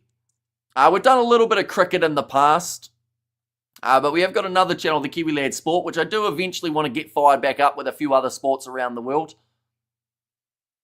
But we do every competition that we can in terms of the rugby, if anything. Oh no, I read that one. And no look pass from Skelton the forward. Correct, yes. And didn't quite go into the hands of Lena Cattell. And Bob Smith, that hurts. You must get your creative digs from your parents. Jeez, it's getting personal in the chat, isn't it? I haven't even been paying attention to what's going on between Mark Smith and who not, or what not. But now, Gibson Park, about to feed this ball into the scrum yet again. You go, Grimer, man. Here's Pepe in there too. Yeah, we have got 2 games of the Curry Cup that I am covering later on. They will be taking place at 1 a.m. and 3 a.m. New Zealand time. Now kicked him behind. Finn Russell once again just playing for a little bit of extra territory. Tom Wright this time clears it with the long boot, but doesn't get it as far. About 30 metres out now. The Lions have the line out. Covering the World Cup this year, says John. If we're talking about the Women's World Cup, I am hoping to do some of the games, although it's so unfortunate because the Rugby World Cup final of the women's competition overlaps with the Rugby Championship game between South Africa and Argentina. So because of that, I'm going to have to choose one or the other, and I think it would be the Box versus Pumas. But I've been talking to my mum, and if I pay her enough, like I might have to set a few donation goals throughout that World Cup, and if we can get enough, she might actually do that game at like 5 a.m. New Zealand time. Oh, that ball's not going to come out. So it is now going to be a scrum here for the Wallabies. Will Skelton still smiling at the moment. I mean, Tyke Furlong, a tap on the shoulder. James Ryan tapping Skelton on the shoulder then. Will you be covering the Pacific Nations Cup? We certainly will be. I'm not sure about all of the games, but I'm hoping to do most. Mate, you've got to do the World Cup final, says the Street at Sports. Yeah. See, that's why I'm also slightly hesitant to do any of the World Cup build-up games. Only because of the fact that if we did end up missing that final, you know, it would feel like we didn't complete that competition. It's the same reason why, like, certain competitions that we miss the first round, we don't actually cover because I don't want to pick it up from a random spot. How much does heavy rain affect the flight of the ball in the air, says Ryan? I don't think it would change it a huge amount. I think it's more so that little bit of wind that we've got at this point in time. Your mum sounds like a champ. Well, if you want to see who she was predicting for her All Blacks squad, be sure to check out that video. It was a little while ago, but of course the All Blacks being announced on Monday My video of who I would pick will be coming up very soon. Another advantage now for the Australians at scrum time. Tom Liner going for a little dink in behind, and it's cleaned up by Gibson Park. What happened there? Did the referee blow his whistle? We're going back for the penalty. I think all the players just stopped at this point in time, which games we are covering today. So I am going to be doing the Curry Cup games between the Lions and Western Province, as well as Bulls versus Sharks. And then from there, I want to kind of do the NPC tomorrow, but I'll probably have to do it off like 1 hour of sleep. Oh, okay. I don't know what was happening there. Finn Russell having a conversation with Nick White and went crying. So obviously some nice friendly words exchanged between the two for the final game. Nick White's career. He wants to get them all in, I guess, before he does retire. Advantage over ref. Kick the ball, so advantage over. Says Scott, although not normally for an advantage of a penalty. If it was a knock-on, they would have said advantage over, but because it was a penalty advantage and they didn't actually gain that much ground from it, they normally would go back. They go back for like 99% of penalties in that same scenario. Now Will Skelton receiving the ball at the front of the line out. He's tied up by about 3 or 4 British and Irish Lions players and still manages to get himself to the ground. Taniela Tupou. It's a little bit closer. Lena Kitau, big shot on him by Sheehan. Harry Wilson pick and go. Tackled by Burns. Still going here for the Australians. Their defence has been solid enough. Their attack has looked decent, but Tyg Burn has looked phenomenal. And now there's the push and shove. That was Will Skelton's fault. Nick White having a bit of a shove with Dan Sheehan. Skelton elevated it that little bit more. I wonder if Nick White's going, look, mate, I can kind of, I could punch you now because I'm not playing any more games anyway. Which would be brave to say to Dan Sheehan, because Sheehan would go, do it and see what happens. All that's next week or week after. They are going to be playing not next week, but the weekend after. Look at their handbags there, Sakabula, and Skelton again, says Jimbo. Yeah, I think that the referee's going to give them a bit of a warning here, I would think, because they are still going back and forth, the two sides. Okay, you two are finished. And now still pushing there was Nick White too.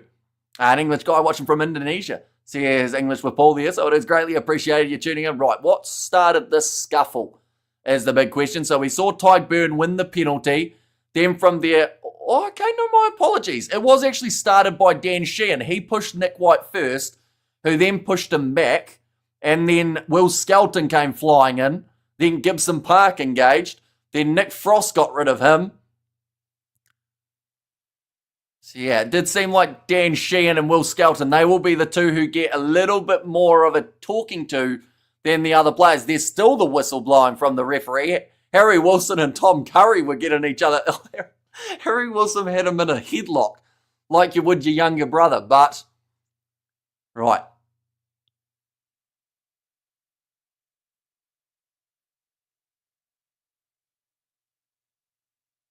Okay. Emotion Kelly has just said there to Will Skelton, if I'm going to see you again, you will be put in the bin. There's more violence at the chess match than tug of tire. And I'll lose the series, win the fight, says Dylan there. And Tom Curry has been outplayed so far, says John. And also, Filthy Rotten Wallabies, I'd say it 3 times. Says Scott, I wonder if he copied and pasted it or wrote it out 3 times. Aussie, oi, says Heather there. They're not trying to show a slow motion like push from Sheehan that they're trying to, oh no, there's that headgear grab, ripped it off James Ryan. That was for Will Skelton who was laughing in his face. So yeah, there's certainly been the warning at this point in time for a lot of players out there on the field. I lost the series, now wants to fight, says Eric. It seems that way, although to be fair, last match Will Skelton did want to fight anyway. Why is the ref not going to look at the video 50 million times, says Mega. Now line out round the halfway line. The play has continued. 23 minutes through this contest. Nicely claimed by Maro Itoje. Now Curry, back across to Gibson Park. Bundyaki, flat run, but he goes straight into Fraser McWright. Oh, and a drop ball, rear error from Finn Russell. And that is not something that we are used to seeing. I think he was considering a kick across field or maybe a cutout. Really must be a disgrace being a Lions fan, always fighting and always cheating. Says LFG. We'll get out the line, says Beardman. And the speed of Gibson Park's distribution has been negated by the wet conditions. Lions look sluggish. The game is there for the Aussies here as a West Coaster. And also, we have there. I love a bit of passion in the game, says Michael. And yeah, there's certainly a bit of back and forth going on between these two sides. We need the Wobblies battle ready when they play the box, says Cited. And the ref seemed to play a long time before calling it back for a penalty in the last game. Not good, says Brian. And also, we have got the scrum to Australia, says LFG. We'll be around the halfway line here that the Australians have got themselves a scrum feed. Nick White, the man who will feed the ball in. It's now available. Advantage for the Wallabies again at scrum time. Tom Wright off to the left-hand side. Knocked on by Ikitau. Or not. It's going to be play on once more. Nick Frost getting back to his feet. Tackled by Atoje. Now White goes across to the veteran James Slipper. Ikitau and Sualia bringing the defensive line speed. Says John. And I love a bit of fire in the rain. Says Tony there. Some tough man typist in the comments tonight. Says Studs Race. Now Len Ikitau stepping through Tom Liner. Pops it up to Tom Wright. The Toms are linking up. There is still one more in the team, that being Tom Hooper, who passes it to Harry Wilson. Hit with the triple. Tom Will Skelton pass over the top. Suali'i goes to Joseph. His name's not Joseph, it's James. But Will Skelton tackled 20 metres out from the line. Nick White. Back to Tom Liner. Harry Wilson to Tom Hooper once more. Still sitting the 20 out from the try line. Nice passing from Australia. Their backline's looking crisp at the moment. Billy Pollard pick and go. Doesn't make the metres as the captain Atoje does drag him down. Off to the right again. Tom Hooper, third carry in a row, or at least in quick succession for that man. Harry Wilson, another advantage, this time for offside against the Lions. Nick White to the left-hand side. Tom Wright in behind Liner. Now Suali'i runs it at Tyke Byrne, who's dragged down. Nick White goes to Skelton, who's just trying to show off that power, but well low tackled by Jack Conan. Skip pass on the outside. Finds Max Jorgensen in a bit of space. Tackled low. I think this advantage should almost be over, but I think it's going to be play on. And Musha Kelly almost rolling his ankle there, trying to run around in the rain. Nick White back to Skelton. Inside ball to Taniela Tupou. Now Nick White, new advantage. Going the way of the Wallabies, and a big shot on Nick White there. Oh no, we're going right back for the original penalty advantage. About 15 phases ago. Appreciate your coverage of the match, says English with ball. No worries at all. And we are going to be here, like I mentioned, throughout August for the Rugby Championship, throughout the Pacific Nations Cup. The Rugby Championship leads into November, where we get all those other international games. We have got there, notice how Skelton keeps his hands to himself when he's playing the box of the ABs. Says Crimson.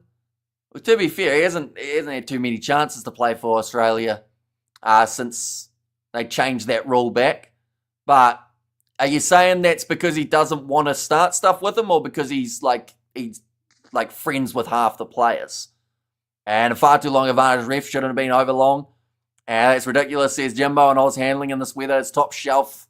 And we are the Lions, says Mohammed. And there too.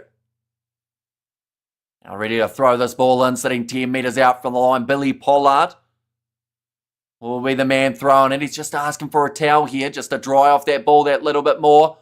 Oh, number 4, that is Maro Atoje. Has to go off for an HIA. Porter is continuing to bleed. Right, Atoje doesn't want to go off. He's got a busted lip. So I'm not too sure what's happened here for Maro Atoje, but he seems to think he's fine. But is he?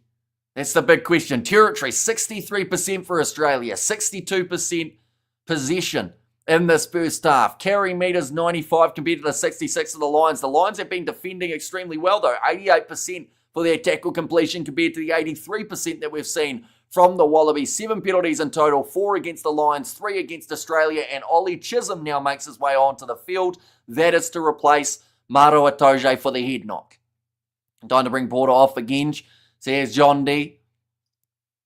And why do they not go for poles? Liner Amani 2.0. I think it's just because they want to keep this aggression going. They know that in the last game they let it slip when they had a pretty decent lead. So the more points they can get here, the absolute better for them. It's going to be thrown in.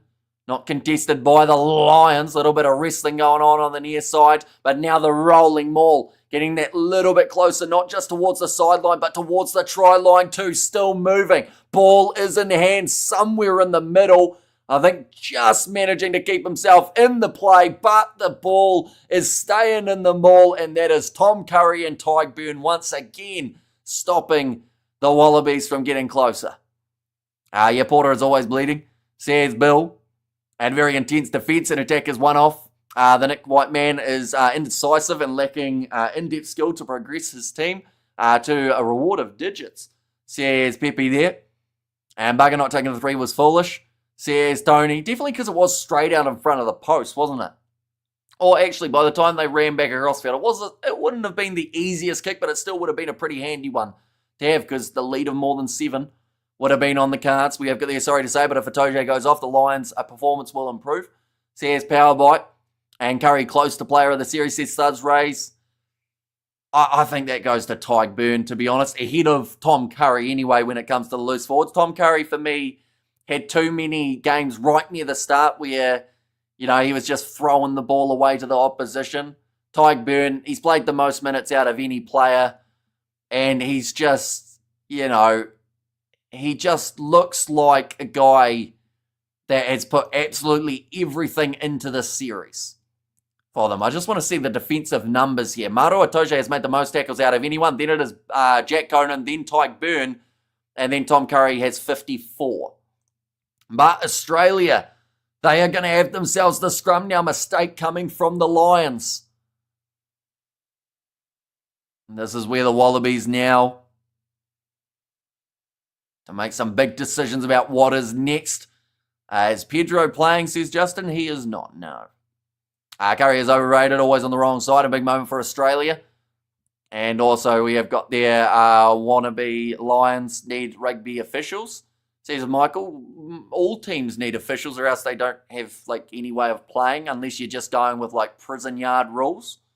In which case these games would look very different. Now ready to throw this one, not throw it in, but instead scrum for the Wallabies. There's no knock on the SS Scott. I love Byrne being an Irishman, but Curry is definitely the best line so far, says Jimbo. Do you prefer your curry hot or mild? I'm a mild kind of man in all aspects of life. But now, going to be a big scrum. Harry Wilson popping it off to Lenekitau. Oh, that's a crunching shot on him, but 5 metres out from the line. Tom Wright, big fend on Finn Russell. And go Oz, says Naz there. Now, rush defence. Coming in from Finn Russell. Was very close to that offside line. Nick White back across now. Just defence from the Lions, though, tackling it around 90%. Just not budging. Skelton. 2-man tackle on him by Byrne as well as Sheehan. Oh, Haniala Tupou tries to step. Lined up there again by James Ryan. Lenekitau, 2-man tackle, and the Wallabies have lost about 15 metres from this attack. And Nick White, 9 minutes remaining in this first half. Going off to the right-hand side to Tom Hooper. Oh, Finn Russell cleaned out of the breakdown by Tom Wright. Is rushing in from a long way back for the clean out there from Will Skelton. And now it's back into a scrap. Skelton's going to the bin here, and Andrew Porter is probably going to join him. He's still holding his jersey. I don't think Skelton's going to be out there on the field for the halftime break. Max Jorgensen. Now back off to the right-hand side, or in fact this time left with more and more rain starting to fall. Pollard. Just can't quite get through here, Australia. Skelton runs it straight at Bundy. Kean's driven sideways, but another penalty advantage going the way of the Australians. Now McWright to Tom Wright. Quick hand from Suali'i. Does go in behind. Jorgensen slips over. And that is now going back for another penalty. Come on, Australia. Support from South Africa, says Mountain Strand there. And go Oz, says Nas. And also Mould. Always got to respect the porcelain. And also we have their Wallabies to roll over here. And Aussie going backwards. Lions defence, he will not pass, other than when Peach scored, of course. But after that, they have just not been budging. And the rainy conditions too. Skelton is the last guy on the field I'd have a shirt grabbing contest with, says Justin. Although in this case, if he starts it, it could be very close to him going to the bin. Like the referee said, you're on your last warning, Skelton. And Skelton took that and said, but he's not looking, so I'll do it. This game is brutal, says Tanner too. We see there the tackles at the moment, 87% completion rate for the British and Irish Lions. Come on, ref, playing far too long advantages to Australian Lions defence is a brick wall, says Chris. Right, I think Sheehan just went over to have a little bit of a chat with the referee there. And TMO chickened out. And energy wasted on cowardly looks and unnecessary shirt ripping. Says Pepe, but that kick has gone over from Australia. So they do take the 3. And they now lead 8 points to 0 in this contest. I wonder whether or not anyone knows the answer to this. But what was the lowest scoring half for the Lions throughout this British and Irish Lions tour? If anyone knows that, do let me know. Or else I will have to do a lot of research at halftime. Hey, Hamish, I got here at last. Better late than never, says Daryl. And it is greatly appreciated you being here. We have got 2 games of the Curry Cup that I'm also going to be covering on the channel. They are coming up a little bit later on. Lions need next score, says Patrick. And going the same way as the second test. All Australia first half, second half will belong to the British and Irish Lions, says Eric. And it's raining in Australia. Is doing no look tap on passes. Like they don't want the ball. Look where you pass, mate, says Sam. Oh. Tom Liner off now. That is going to be for Ben Donaldson. I assume that is once again another head injury assessment here. Does mean they have got that change for the next 6 minutes, at least I would say, of this contest. Now kicking this one in behind. Nicely claimed by the Wallabies. Here comes Harry Wilson. Brilliant tackle made by Tyke Byrne again. A lower score is 0 now, says Steve, although they aren't at 0 yet. Still got 6 minutes. Honestly, if they stay at 0, that will make it very easy for that stat, though. But if not, then we will have to do a little bit of research and see what it was. He doesn't look injured, says Sakabula. That's what the commentators were saying. They said he does look all right. Aussie's getting wooden spoon in the Rugby Championship. Very hard to say. Because they've got the 2 home games up against Argentina, and that can make a massive difference, I would say, for their outcome of the series. Now Dan Sheehan, ready to throw this ball in over the top, but just knocked on by Australia. Nick Frost tried to grab it and couldn't quite do it. And come on, the Wallabies. You can't have 3-0, says Sockham. And also, Australia can beat Argentina, says Ghetto Greg. Nick Frost frustrated there. Definitely after Australia did enough to win that line out against the throw. And you're just not able to take that one cleanly. Why the hell does the Wallabies only have 2 line out options? They can't lift that number 5. He's too fat, says Tanner too. He's a big lad, Will Skelton. Although they've got the 3, don't they? They've got Frost, Hooper, and Wilson at this point in time. Should be a pen jumping across line out, says Scott. Although he only jumped across the line out because no one got the ball. So I feel like it's slightly different if the opposition overthrows it and then you're just there. Porter threw Cronin out of the line out. Now an advantage, this time going the way of the Lions. 4 minutes remaining. Finn Russell, little chip across field out to Tommy Freeman. He has beaten more defenders than any player for this British and Irish Lions team. Back across to the left-hand side. Finn Russell almost caught high by Fraser McWright. Told to roll away, can't quite get out of it. Oh, and that's going to be the penalty there. And once again, little bit of push and shove. But while that was happening, Finn Russell decides to take the quick tap. The Lions moving into Australia's 22. Hugh Jones fighting for this ball at the back. Harry Wilson trying to get the Steel Nick White side entry. Tom Curry. So then 10 metres out. Oh, that looks like an injury here for Tommy Freeman. Now, it was rumoured before the game that he did have quite... Oh, no, he doesn't look good, Tommy Freeman, unfortunately. Yeah, there were mentions that maybe he would be replaced by Duan Whanamuva before the game. due to some sort of injury, and it looks like maybe if that was the same one, it certainly has hit him now. 5 metres out from the line for the Lions. Can they strike just before halftime like they did in Test match number 2? Gibson Park pops it up now to Jack Conan. Although Hooper over the ball and wins the penalty again for the Australians. James Ryan just got pushed over by the referee. Well, I think that was also because the player on the ground did have his foot. But Musha Kelly tried to get James Ryan back, shoved him, and he fell backwards. In that case, I don't know whether a referee's supposed to do that, is he? What a massive skill change for the Wallabies. Great commentary regards from the UK, says Phil. So yeah, it is greatly appreciated. Oh, this might actually be a nose or something for Tommy Freeman. There's a lot of blood coming from somewhere anyway. Same old Wallabies always cheating. So yeah, David there. And we have got there, even the ref wants smoke.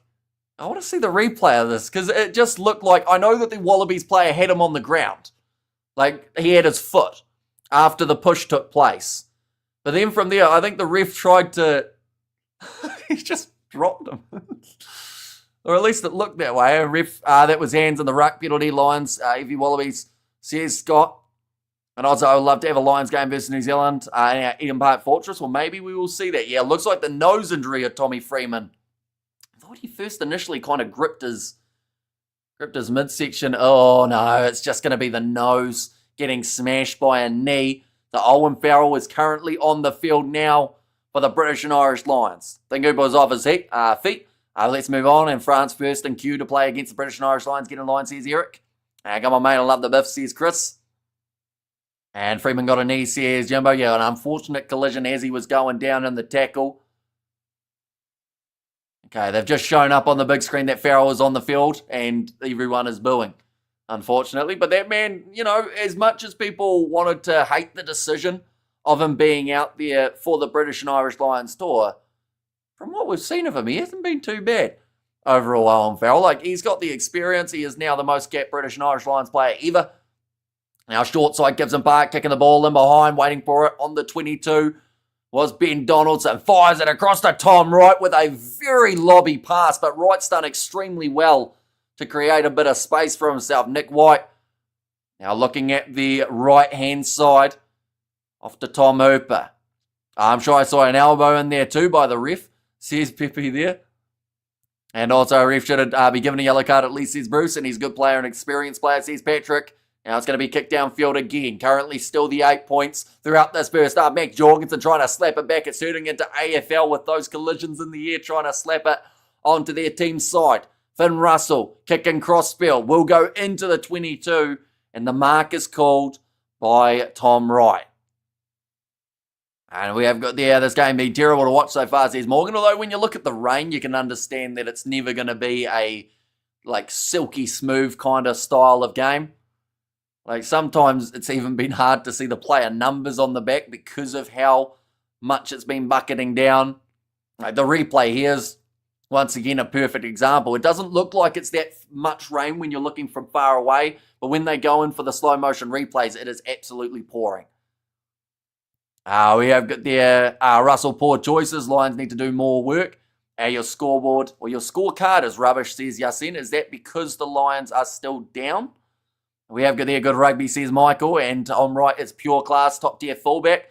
Says Chris Law, we just did the halftime siren. Pollard goes to Nick White, who has got a cut on his eye by the looks of it, and we're going into halftime now, ladies and gentlemen. 8-0 for the Australians. Perfect physicalities and spice, just how I like it, says Tanner too. And I'm really enjoying a hard game. Every ruck is a battle, says Starts Race. And also Boo-Poo, says Scott there with a little bit of flair on the booing. Tom Wright is pure class, top tier fullback, says Chris. And Russell, poor choices. Lions need to do more work, says Jimbo. Well, that's the thing. Like, there have been a couple times in this game where Finn Russell, it seems like he's already had the plan that he wants to do before we actually have seen the backline form, if that makes sense. It just seems like as soon as the ball goes to him, he already wants to go for that kick without actually fully going, right, that's why I'm doing it. You know, that cross kick seems predetermined at times. No more at Doge, says Mr. Tuba Dude. And Aussie Lucy's and backs dominating the Lions, says Jimbo. Our Lions try its first 5 minutes, second half. I had no ideas lions had vaginas. There you go, anatomy lesson. And we have got there, Lions are playing, we already won the series style of rugby, says Sam. And Aussie G'day Hamish, rugby keeping me entertained while sick with food. Food poisoning sucks. Tell you that. So yeah, hopefully you do feel a lot better, Darren, and hopefully we'll be able to distract you. 4 more hours after this. We are going to be doing live stream for the Curry Cup game, so be sure to pop in too. We say a lot of random stuff, although we do normally talk about food on those ones, so that might be a bit of a touchy subject. Just at that point in time, Lions tackling is insane. They've been brilliant throughout this half defensively, the Lions. And without that one try of Dylan Peach sneaking down the wing and a couple defensive errors when it comes to their discipline in terms of when to rush up for the defence, they've been very strong. So I think it's been the case of Australia haven't actually had too many bad attacks, but they just look bad because of how the Lions are defending it. Will the Wallabies beat the English in November, judging by this form? Yes, says David. It would be a very interesting one. See how it goes. This game is awesome with you commentating, says Mega. And Nick White is no good. He had an angle on his shoulder for a while. Or an angel on his shoulder for a while, I assume that is. Why they is a mystery. Robert Stack run a show. I have no idea what half that means, Pepe. I'll be honest with you. I want a halftime chat. Says Tony, I assume that you would have been doing this game with Mark, Tony, to be honest. Is Mark doing it at the moment? That sounds like doing the game, I should clarify. Based on this performance, can we compete against the Box? Says Rod, and the ABs would deal to the Lions going by this effort, says Patrick. And also imagine Wallabies or Australia had warm-up games. Yeah, see that one game up against Fiji, they were very rusty, weren't they? So it would have been nice to see them get some sort of, 1 or 2 extras. Yep, he's... well, good on him. If he's live, though, he probably shouldn't do that on there, or else he'll get himself into some trouble. We'll quickly check. That button's not the backspace button. Is he not live? I thought he would have been live for this third match. Because he's done both other games. Where is he, Tony? He must be busy. Oh, he's sick. Okay, that makes more sense. Our Lions and officials might cheat out a win. World Rugby protects Lions, follow the money. So here's Michael there. And we have the Thunder outside in Sydney. And hopefully, how's it, Hamish? Slow start from Australia. But hopefully they pull off the win, says Anthony. And also we have the ABs nearly always deal to the Lions. Super Lion, Goat Lions. It doesn't matter. Says Sam Greer, and swap out the Lions front row and get back to what you do best. Wallabies are great, says Michael in there. So we will quickly look through the benches. In that regard, I don't actually think we'll be too far away from the second half getting underway, as we're probably only sitting around maybe 7-8 minutes away from that second half. So we might have to do the post-match, Tony, if that is all right, just because I think I've already rambled just a bit too long, and by the time I send it through, it may be a little bit too late. I wouldn't want to just kick you off straight away, but for the Australians off their bench, they have got Billy Pollard, Angus Bell, and Zayn Gore. Jeremy Williams is the number 19 with Langy Gleeson slotting in as the number 20. Tate McDermott, Ben Donaldson, and Andrew Callaway there as the number 23. For the British and Irish Lions, they've got Ronan Kelleher, Ellis Genge, and Will Stewart. Ollie Chisholm already making his way onto the field. That was due to the head knock that Maro Itoje did suffer, and he has not returned as of yet, but there's not a guarantee that he won't at this stage, although I haven't heard whether or not that HIA has been passed. And then Jack Morgan, Ben Earl, Alex Mitchell, and Owen Farrell actually made his way onto the field due to the injury of Tommy Freeman. I should also say that Ben Donaldson was out there on the park due to the HIA of Tom Liner. So we've already seen a few switches in that regard. And also Pollard actually started this game in that number 2 jersey.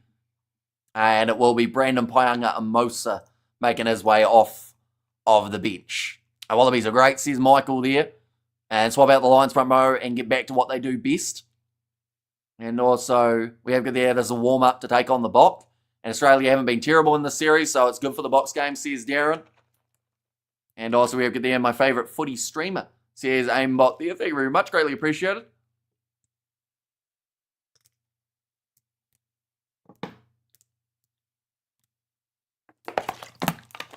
We have there Michael said in 2017 series was an absolute shambles, says Johnny. And all good, says Tony there, and Big Will causing tension, and it's working. No one wants to argue with him, says Leighton. We have got there, can you imagine Granddad Granddad Dad said you're for talk or taking him on the 2025 tour, the Farrell household Christmas dinner, says Brian. And also, can you get us a Gaza ref review? Says Studs Race now things, mate. Skelton is such a difference maker. Lads, one-man army. He's so entertaining to watch, says Rugby. Yeah, he's been absolutely everywhere throughout this first half. A lot of push and shove involved. Kiwi lads is awesome. Owen Farrell needs a meat pie to rev up, says Michael. And been calling for Peach to start since the first test. Way better than the other Aussie 11s. Big, bruising, fast, skillful, and solid in the air and defence. Yeah, no, I think that he's proving it in this game as well, why maybe they did make the wrong decision in terms of who was out on that left. Not many tries in this game, says Jason the Pom. I reckon we need to rest Wallace Satiti this year, says Tanner too. But yeah, that All Black squad going to be announced on Monday. We will be doing the live stream building up to that. So be sure to stick around for that. It will be around midday that the squad is announced, I believe around 12. So we'll probably go live, honestly, for maybe an hour beforehand.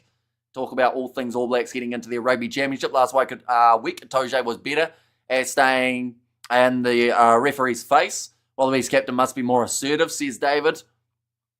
And also we have got their Lions going to beat the Hurricanes, Blues or Highlanders. Says Chris, yet they have beaten every single side that they have faced since making it to Australia.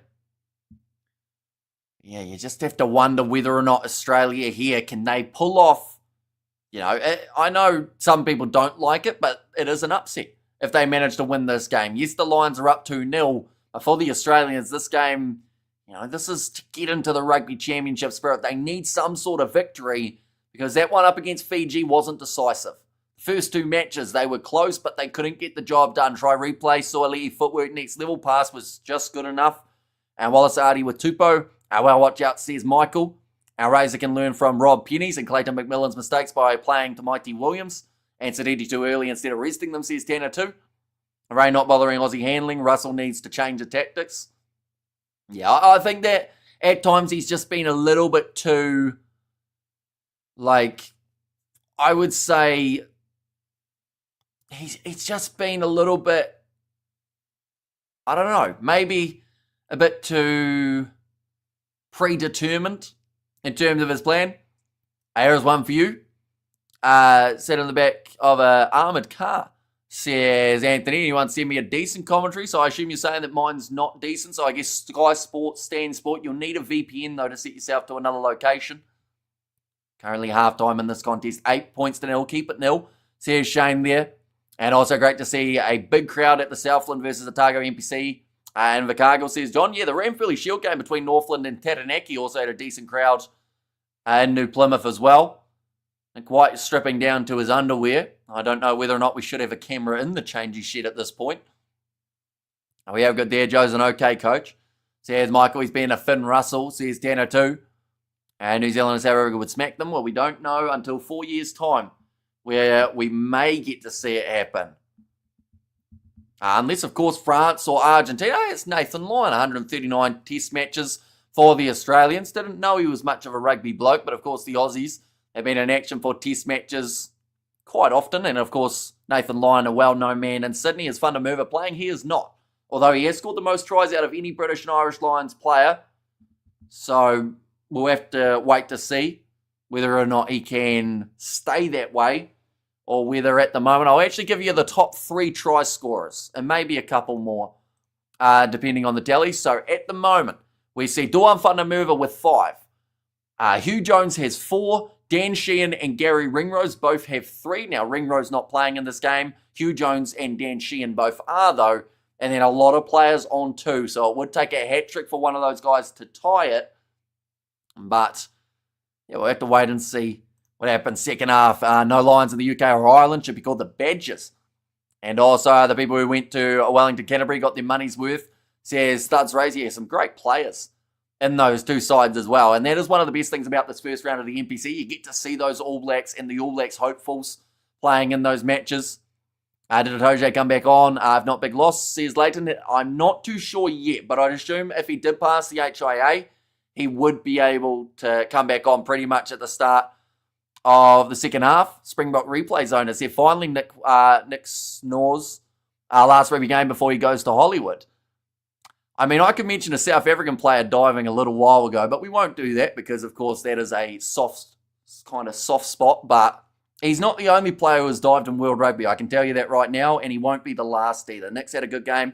Fiery Colonel style says, Colonel style, I should say. From Michael, we have got there John Jolly. He's got the new member. Both failed HIAs from what you've heard, says SB. So that will be a big hit for Australia's attack, not having Tom Liner in there. And then alongside that, you have got the absence of Maro Itoje when it comes to the line-outs. They did decide to make that switch. James Ryan already out there, but Ollie Chisholm makes his way on. Not exactly a bad switch because Chisholm has been in some great form as of late as well. We have there Brody McAllister, was in quite a few of the Canterbury highlights, looking good. Says Kano. And also we have the Lions missing Joe McCarthy to battle it out with Skelton, says Rugby. And also Tom Curry is my man of the series. That try-saving tackle on Joseph decided the series really part of course.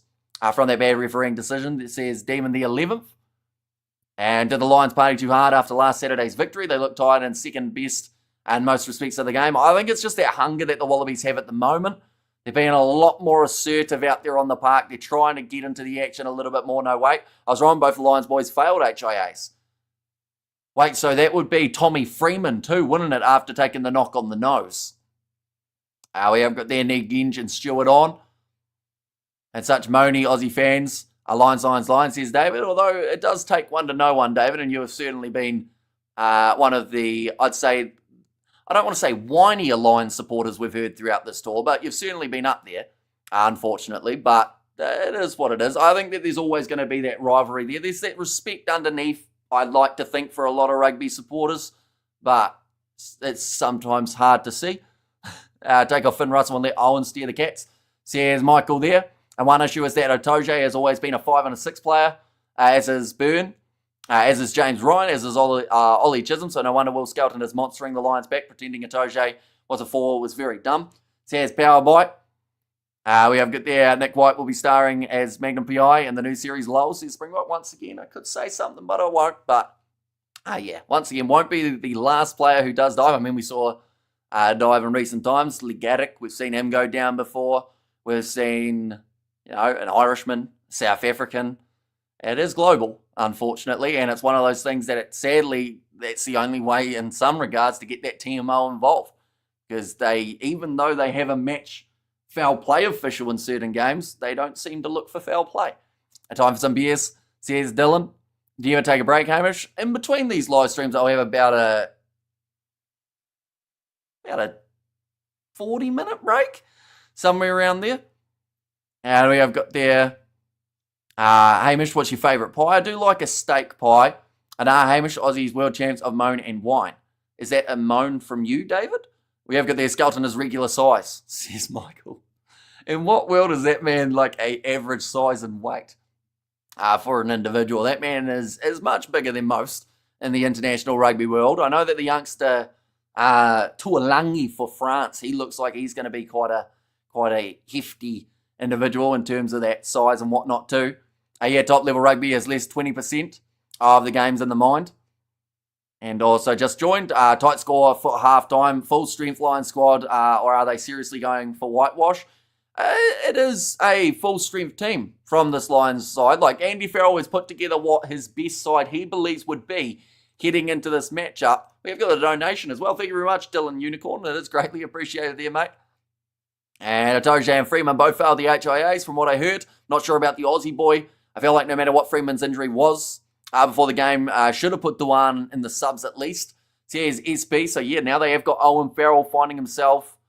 I'd assume in the midfield, and maybe Hugh Jones goes to the wing. Would be the one that makes the most sense to me. Keenan could go to the wing, but I feel like he's doing well enough at fullback. Of course, there is respect. It takes a lot to be in a rugby team, especially an international one, says Kano. Now, second half, ready to go in this contest. 8-0 at the moment, the score line between Australia and the Lions. The last 40 minutes of a Lions tour for 4 years till we get back underway. And we have there, Sky needs to sign you up. You're a champion, mate. Great speaker, says Layden. Do appreciate that. But yeah, I think I'm at times a little bit too unfiltered. That Sky would be a little bit concerned with me chatting. Although if they edited it, it might work out. Nick White now going into touch with the kick Will be a Lions line out about 42 metres out from the line with Dan Sheehan. I'm looking round at that first receiver line. Okay, they're saying there Tom Lynagh hasn't come back from his HIA. And we have got the donation from Tony as well. Thank you very much. Get your wallets out for the call, says Tony. And morning all, 6 a.m. And Manitoba in Canada. Missed my alarm clock and missed the first half, says David. I would say I won't give you any spoilers, but sadly we got the scoreboard on the screen. But yeah, it was very close. Great defence from the Lions. Pretty solid attack from the Wallabies, but just breaking through the one time with a try. Tom Wright kicks it. Was that out on the full or inside of his 22? Oh, and Farrell was saying it was taken outside. I think it's going to be now the Lions got the line out back in their own half. Tom Wright's clearances have been extremely strong. Eminence Biff, Nick, I'm coming for you, mate, says Springbok replay. I've got there, to be honest, the English are the champions of moaning, says Demon. But then they are also the country that brought us this great sport. So people wouldn't be able to moan about it without England creating rugby. And David is moaning about the moaning, says David there. And we have got there Keenan to the wing and Farrell to fullback. Maybe. I'm not actually 100% sure what they will do here, but yeah, it will be a tricky one. I'm trying to wait to see. So Farrell looked like Hugh Jones was right next to him. So Kinghorn's still on his wing. That's the easy part. I'm not sure about the other side, though. Now, ball in the hands of the Wallabies, sitting about 35 metres out from their line. Nick White, a little bit of pressure coming in the breakdown from Conan and Curry. Now Will Skelton. Seems like every time he gets the ball, Bundy Aki tries to smash him. Really dislike players getting in the rest face like that. From South Africa, come on, guys, nail Farrell and do us a good deed, says Grant. Now Jorgensen chasing after this high ball, goes back onto the side of the Australians, cleaned up by Fraser McRae. Australia starting the second half just like they did the first with more possession. James Ryan's sleeping. He's gone to, he's not good.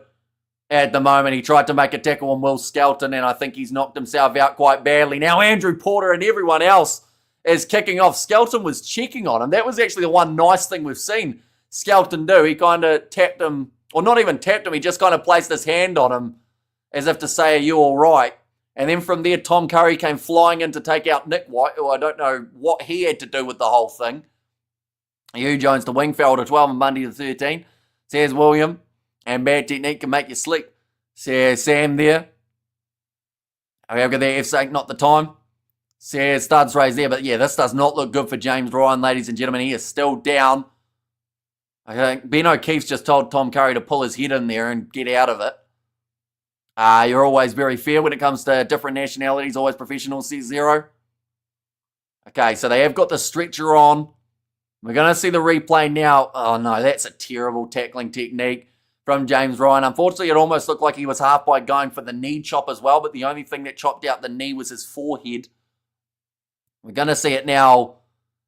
Oh, there's half an arm wrap with the other side, but that is a 140 kg knee going right into the side of your head. We have got the Kiwi 1-6. Why can I not read? Kiwis won sexiest accent yesterday. Well done, you fellas. Well, there you go. South Africans were second, Irish were third, says David. Who voted, though? Like, was it like a small consensus? There's a bloke in serious trouble with a head injury. That piece of filth wants to have a fight. That bloke is serious. Little man syndrome. Should be ashamed, says Diggy. Wait, so who are you talking about in that scenario?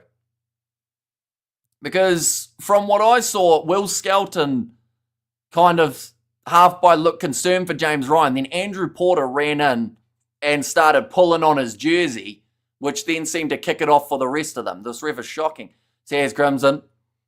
A red card, says David. For who? We have got there's a bloke. Oh no, we got that one. And Farrell messed up his bench badly, says Powerbite. And Oz, I love this. If you don't like the game, you're boring, says Dan. Oh, jeez, that's pretty brutal. Okay.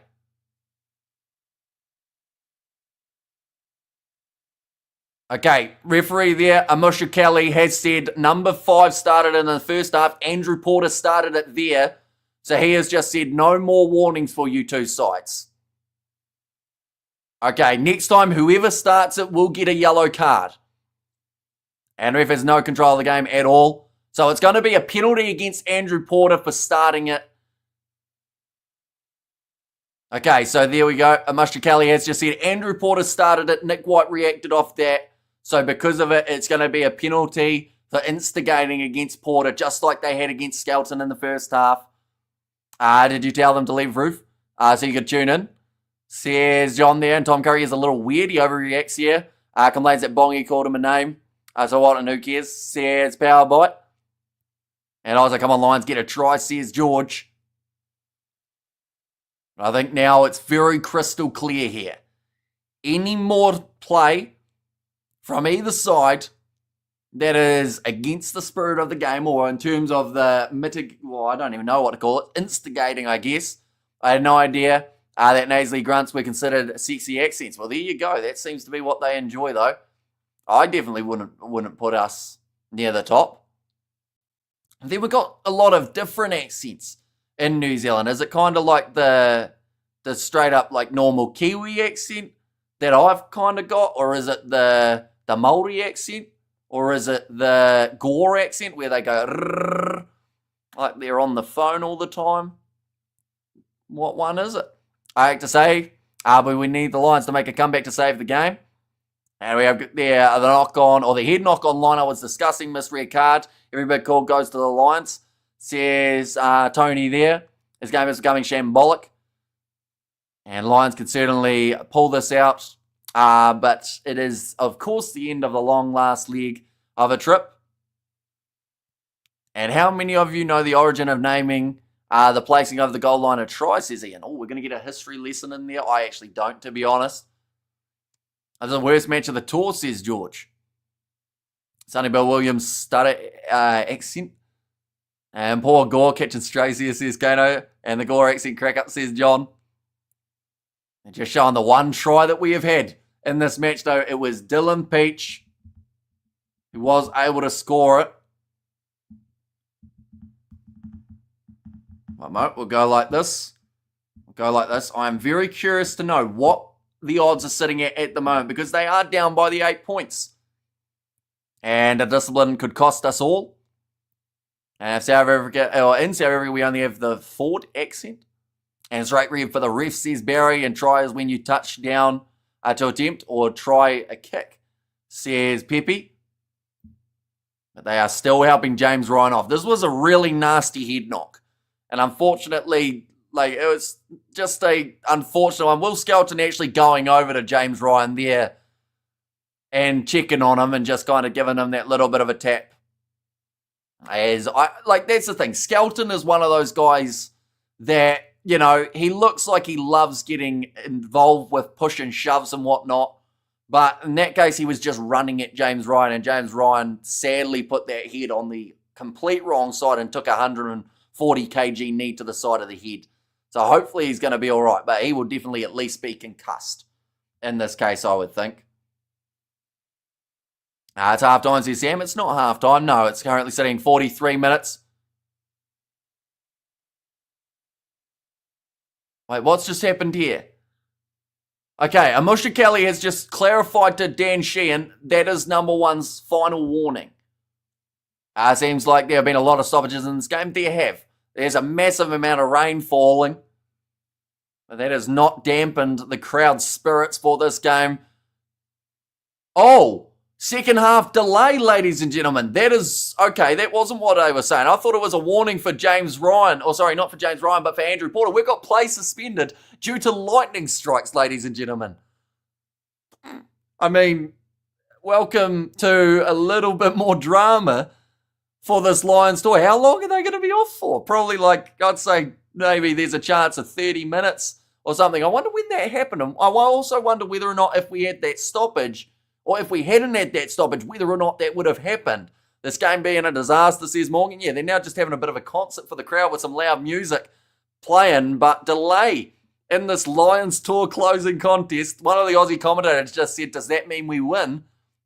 I don't think it does. And try meaning 3, as what it used to be. Then it became 4 points and now 5 points, says Bruce.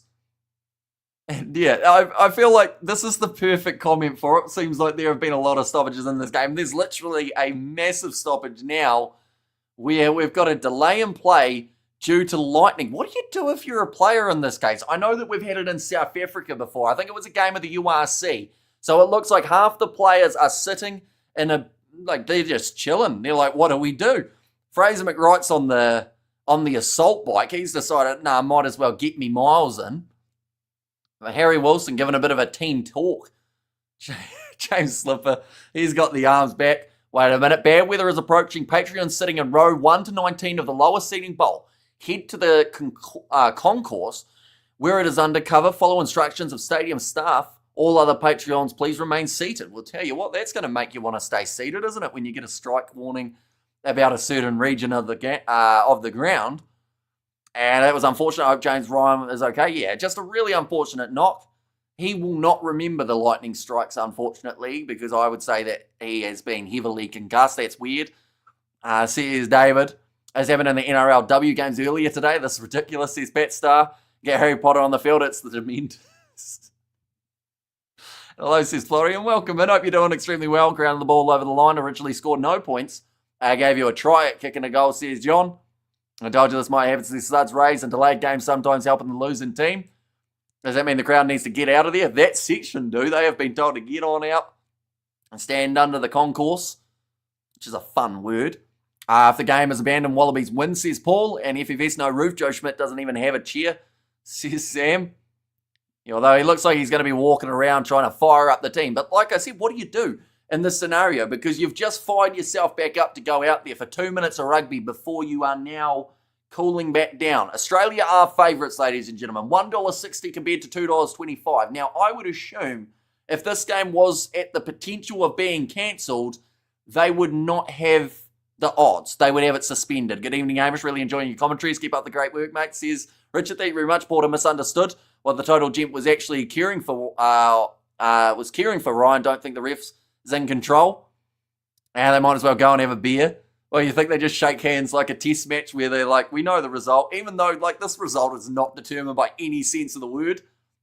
I might actually have to do a little bit of an update on the scoreboard as well if I can, and just kind of, hopefully, we'll see what we can do here.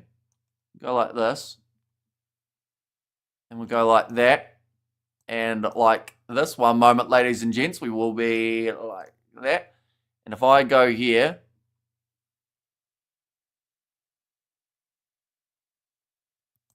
I think they're just saying that no one was expecting lightning strikes for this game, although Thuds Race did say that he did predict it.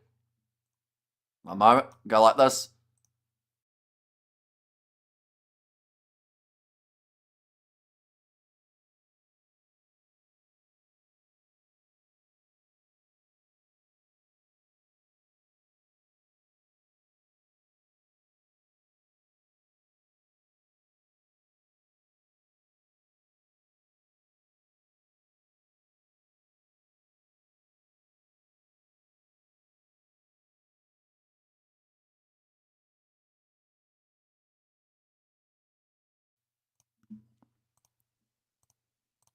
Hello, we're back. I don't know what happened to my Wi-Fi there. Maybe I got hit with a lightning strike, but we're back. We've changed it so that it says lightning strikes delay.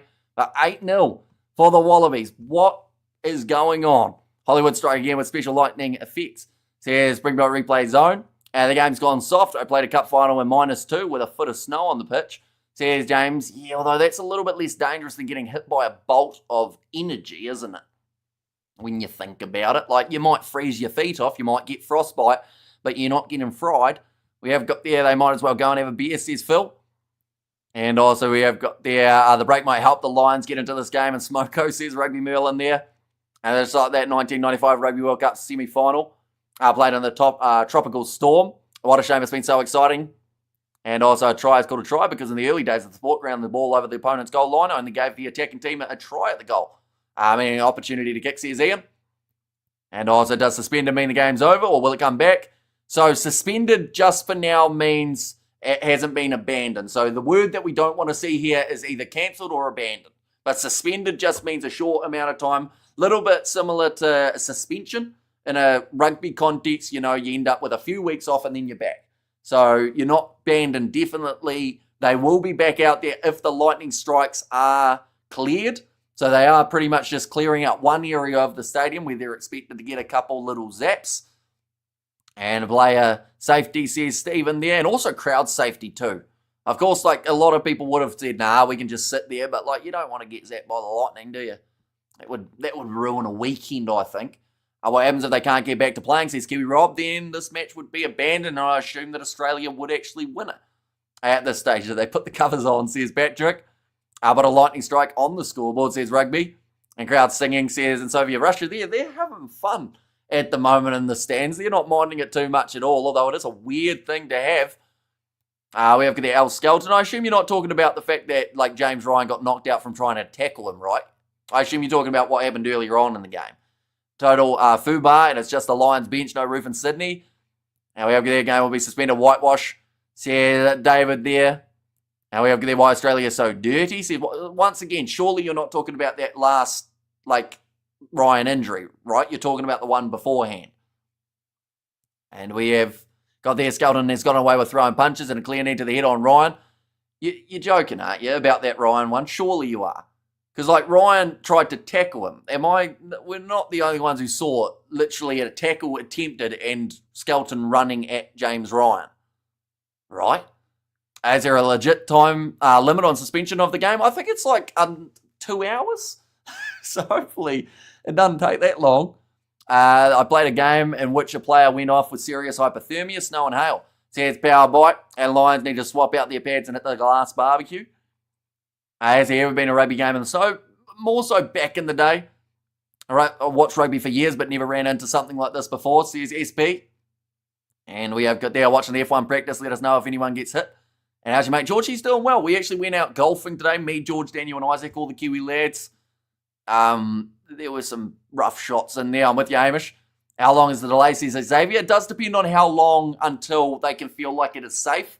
So, like I mentioned, there was a game of the Curry Cup, or in fact the URC that we covered, that was delayed due to lightning strikes, as well as flooding in that case. We haven't got the flooding here, but that was about an hour delay.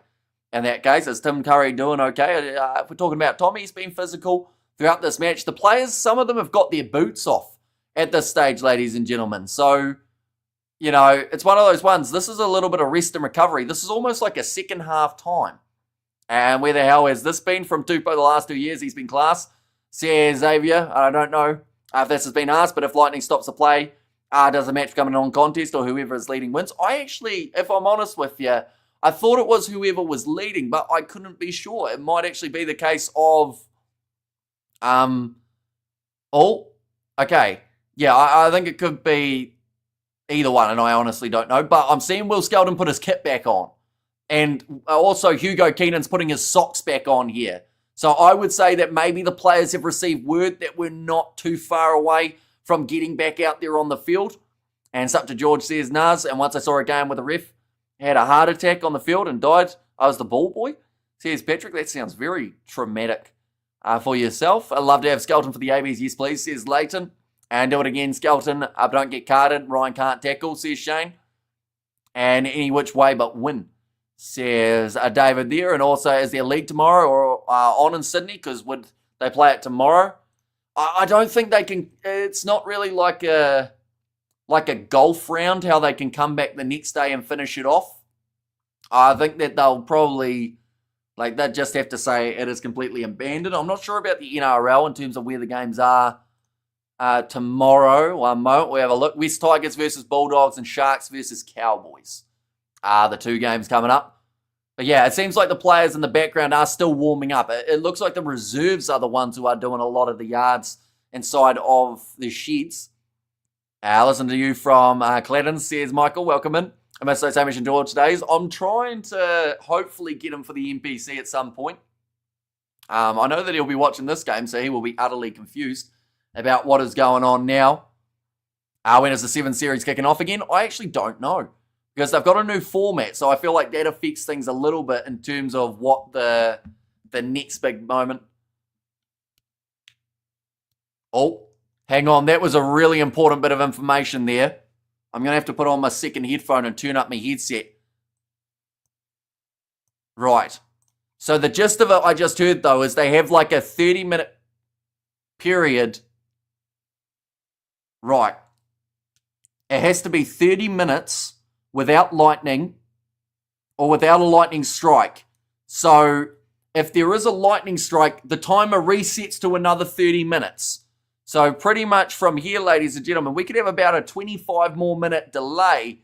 And then if there is one more lightning strike throughout that time, 30 minutes resets. So we could be here a while. So I would say, if you haven't already, get yourself some sort of food, little bit of a beverage, get comfy, because we're in it for the long haul. Ladies and gentlemen, Finn Russell's on his bloody phone.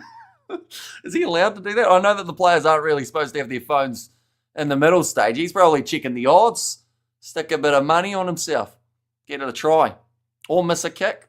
Who knows? We could be here for another 24 hours. I think it reaches a certain point, though, where they won't continue going. I'm off to watch cricket. Says David there. It's already late enough, says Andy. It doesn't help that these games kick off at 10 p.m. here in New Zealand. I need for the Wallabies to win so I can win my $500, says Trilly. Well, that is a weird thing, because, if this game keeps on getting suspended for longer and longer, and if there's lightning strikes all evening,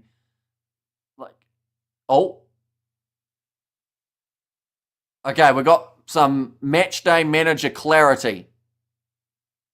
So we're about to find out what's going on. Right, what is the process? So the protocols, if there's lightning within 10 kilometers, they have to get off the field and they have to wait for 30 minutes. If there is another strike, that is when they will reset the timer. If not, they're going to have a 10-minute warm-up after... Wait, was that after the 30 minutes or during the 30 minutes? That might have been actually after the 30 minutes that we do get a 10-minute warm-up. So it could be 40 minutes from now. I reckon there, G's. You're more winning the jackpot than getting zapped by Zeus. And also we have there, if you manage to fill this open-ended void with intellect or intelligent rugby chat, as your admirably that I'm doing, you should get the player of the match award, mate, says West Coast. I don't know why that word wouldn't come off the way that I wanted it to. That's the type of delay we had in USA, Spain a few years ago. We were East House the whole time the game started. And also Finn talking to the bookies. Says Kabul in 30 minutes. Michael J. Fox is out there saving the world in lightning strikes. Hiding in the sheds. Although it is down to the safety of not just the players, but also down to the safety of the crowd, unfortunately. This game will cancel in 7 days. A 24-hour live stream, here we come. Lightning strike in the 28th minute. Says Justin there. And we have got there, do want me to help out through the break. Only if you're willing to not swear, Tony. Because I got a few complaints last time from angry parents, fun fact, about the language that was used for that last British and Irish Lions match. We have got there, jump on, Tony, says Bill. And admirably, that was it, wasn't it? That was a little bit closer. We have got there, need to call Zeus and tell him to screw the nut. Says Phil there, and why is Australia's changing room so bad? What do you mean? It's big. They've got a net over the top. I assume that's so that the players don't get tempted to kick it at the lights. But there are a couple guys on a laptop. Someone's probably playing a little bit of what's a fun game that's currently trending. Don't know. They won't be playing Rugby 25, that is for sure. We have got there, bring back on. Let's see how many Skelton can pull off. Says Tai Nui, and also we have got there, need to call Zeus. Tell him to screw... Oh, no, I read that one, didn't I? I checked the stats of the official. As number one in the million to be struck. I'd love to hear about these parents. I won't swear. Will you actually not swear, though, Tony? Whereabouts in New Zealand do you reside? I am in the South Island, about halfway up. Rugby 25 is brutal, man. NRL or Rugby League 26 is getting better, though, by the looks of it. I let the kids swear. There are lots of stuff happening. So here's Dylan in Sydney City, not a mountain. When was the last time you ran home because of a bit of lightning? Health and safety bollocks, says Rimley. Yeah, but the problem is, it's very easy from the outside perspective to say, just keep on playing. But if someone gets struck with lightning at the game, and let's just say worst case scenario dies, or a player gets struck, yes, it's very, very, very unlikely to happen. Joseph Suaalii's having a nap in the changing sheds by the looks of it. But if that happens, then World Rugby get the blame, don't they? It's like a player who ends up with CTE. World Rugby get the blame. So they have to cover their own backsides, make sure the crowd stays outside. See Sam there. And Thor has money on the lines and got to get that old school RuneScape XP. So here's Chris there. We are just seeing a little bit of a team meeting here with Joe Schmidt as well as the match official, I think it was, or the guy who was in charge. I can't remember his title, but he is the one who's in charge of what's happening with the Lightning. Good for you. Now you can earn more online ad revenue. So here's Ian. And we have got there, so do the crowd go home and come back, says PP? They do not. There was one section that got completely cleared out. Oh, it looked like it was about to be another update. What's your Curry Cup predictions for today, says Bill? Well, we were actually going to be covering both of those games, but that Western Province versus Lions game may actually overlap with the end of this contest with the way that it is going. The matches report, I don't know what that means, Mohammed, but the game is delayed at the moment because of lightning. Hey man, never seen anything like it, says Nars Williams. It's unlikely, but stuff happens. But yeah, first game, I think that the Lions should win because of how they played in their first match. And then I think that the Bulls should get the job done over the Sharks. But that might not happen because we've seen upsets in the Curry Cup already. Skelton should stand on the field to scare the Lightning off. So here's Rugby. And there as well. But what we will do is we will go like this. And we will go like this. I'll try and find my emails. A little bit of luck, we'll go like this. Hopefully it's going to work.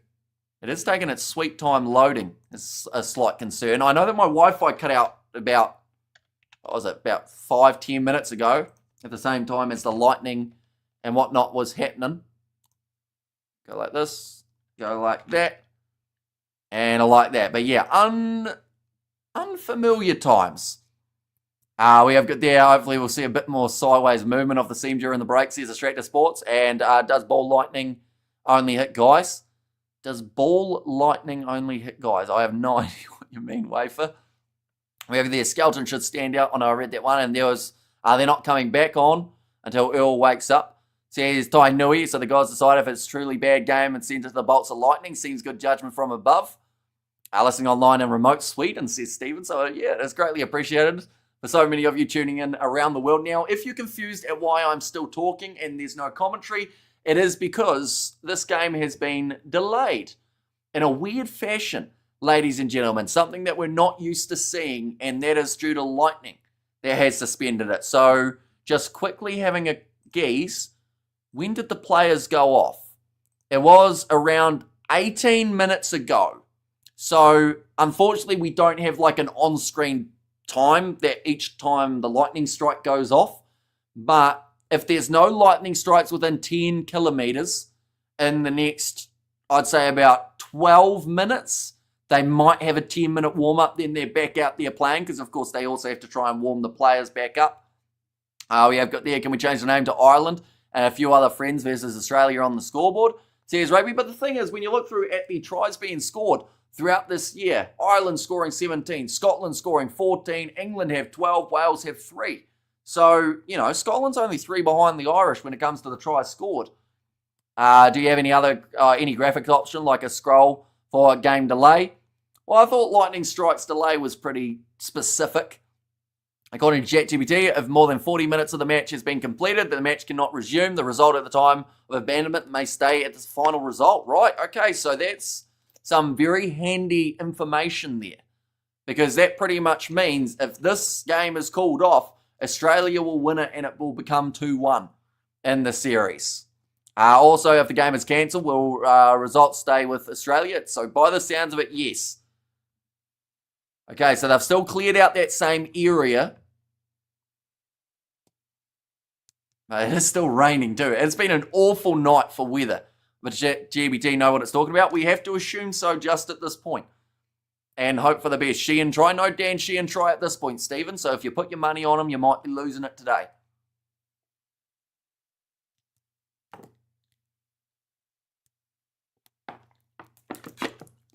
But also the lines are on 0. So, of course, Sheehan hasn't crossed try line as of yet.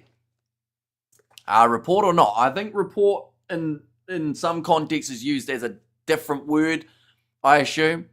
But, like, the game's not over yet. At the moment, it's just suspended for now. Yeah, both teams. This is so weird to make your way back out there. Good day, Rugby Merlin. Hamish, you should do a collab with Rugby Merlin. He's pretty good. Says Demon the 11th. I've actually chatted to him ages ago on a stream, I believe. I want to say it was during the Six Nations last year, but I could be wrong. Maybe November. We have there, what's the rule? Stand under a tree or don't go near a tree. Says Rugby there. Or Rugby Merlin, I should say. Yeah, it's a weird one because, of course, you're in a big metal stadium, so that kind of makes it a little bit tricky. My aunt says, hi, Hamish, thanks for asking. Says Candle Wicks. Yeah, shout out to your aunt. Let's not let this lightning distract you from the fact that Ireland have... Oh, no, we can't go there, Chris. And the vodka in the water bottle. Yeah, we're getting through it. It's not actually vodka, though, I should clarify. Drink responsibly. This is water. And I've had about 2/3 of the bottle. We have to there just perhaps 15 minutes, then 10-minute warm-up. Says Tai Nui.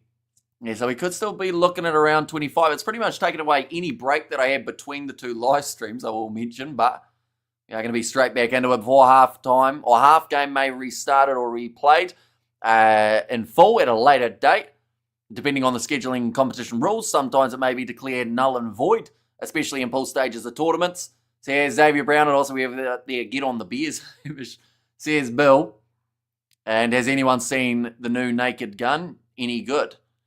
See, I have a really bad knowledge of movies, so when I hear that, I feel like it's like a Top Gun spin-off, but that's probably not. I assume it's something else. I'm honestly just, I don't know, movies very well. I watched Happy Gilmore too, though, so I've ticked off one movie in the past year, but we have got a guest coming on, ladies and gentlemen, a completely PG guest, hopefully, with a little bit of luck, and we're going to put him in a little bit of a different position, which sounds a bit of a weird sentence, but we're going to put him down in the bottom corner just so that we can still have that scoreboard up the top where it says lightning delays. But, ladies and gents, here is Tony from Distracted Sports. He's got a beanie on. That's a new look for you, mate. Normally you have the kind of, what's it called, the Peaky Blinders kind of cap, the old cheese cutter is usually on, actually. Well, I've my hair was all over the shop, so I just grabbed the closest thing to me to not expose the horror that is happening up there, and it happened to be this beanie. But it actually a little bit, if I'm being completely honest with you, a little bit warm, just a touch warm in the room for the beanie. But hey, we'll struggle on. We'll struggle on. Yeah, unprecedented, I guess the word is for what is happening here, isn't it? Like, who would have predicted this? Unprecedented. I can't say it now. I'm having a shock with long words today. Unprecedented. Yeah, that's the one. There Times today in the world of rugby. You know, no, that very tall, lanky bastard actually told me about this. Happened recently in a USA Chile game or something recently, where the game was delayed for an extended period of time, or something like this, where they had to go off. But this is about as high profile a game it could possibly happen in. And what impact do you think it's going to have on the game? What I'm thinking is, because I'm a hardcore, barracking for the Aussies in this one, and I'm thinking, well, look, maybe if this gives Will Skelton, another like 10, 15 minutes, just that's not a bad thing. That's not a bad thing, because he's crucial. Last week when he went off, like the forward pack went to custard. So having him out there and he's just full of niggle tonight, full of niggle. Well, he's been getting in all of the breakdowns and causing disruption. By the sounds of it, the players may just about to start warming up, maybe, from what we're hearing from the commentary. But, 10-minute warm-up. It's a tricky one for Will Skelton, because when you're such a big bloke, I assume, like, he was walking around in the background, and I don't know whether or not you noticed it in the changing sheds, but he looked like he was limping a little bit. For a guy like that, you probably play your minutes, and then when you stop, that's you stopped, with the exception of, a little bit half-time. So he might struggle to get going again, Will Skelton. But we've got to remember, in both games, Australia started better than the Lions. So is this almost the equivalent of a new game? With how long... Did they start better in the first test? Really? Would you say? They had their moments. I would say that they... I don't think they went okay at the very, very beginning, but then they got down to almost a 17-point deficit pretty early on, and then just managed to fart through a little bit on the second half of the first test and do some decent work. But for the most part, I think they've grown into the intensity of the contest and these test matches. It's going to be interesting to see. This has only got to have a good impact on them for their rugby championship. Is this the year that they do something noteworthy in the rugby championship? And have you noticed, by the way, how little I have flippin' sworn? You've It's pretty done impressive. extremely well, haven't you? But like Australia, they've got 2 matches up against the world champs from the get go, Yeah. so Yeah. they needed some really tough warm up games in regards Mm. of like they couldn't just have.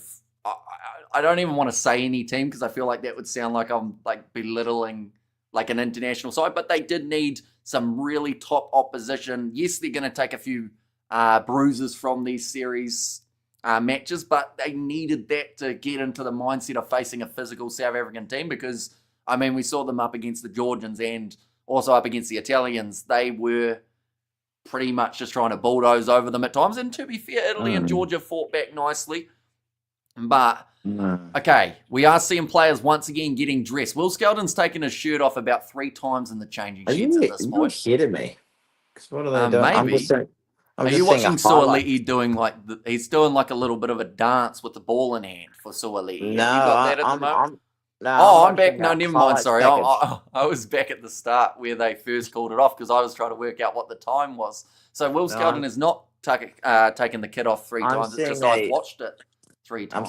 I'm seeing a montage of a Mm. highlights montage, Okay, which I has can been see a big great. Welsh flag. Can you see that at the Yeah, moment? me too. Which is Okay. ironic because there are more New Zealand players than there are Welsh players on the field.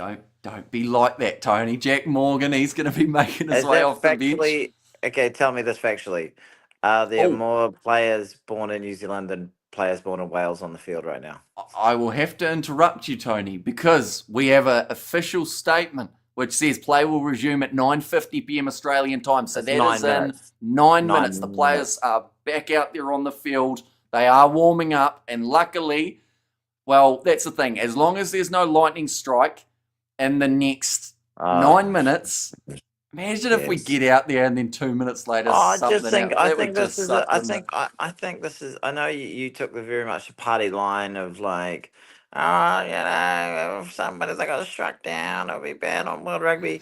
There's far more fucking chance that James Ryan has got serious CTE from that head strike that he took from Will Skelton than somebody getting struck by lightning. It is one of the statistically most least likely things to happen to any human being during their lifetime, and we all live through lightning. What the fuck? I swore I did. I You slipped one did. in there, You didn't I? snuck one in there. Yeah. Oh, Apologies for the language. Anyone who was under the age of 18 watching, but but you got, yeah, yeah. I it's think this is a, unlikely. But I guess like we've seen it in the URC as well when that game was extremely flooded for I think it was Bulls versus oh Stormers. no, How not only were they clearing what's happening.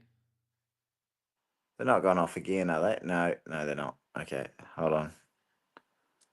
Okay, no, We're we're all okay. right. We're okay. I We're thought for a second that Jeez was going to be a bye Louise. bye, and they were about to go off the field once again. We have got there. I think this should count as a Wallabies win for the third test, so the Wallabies can tie the series.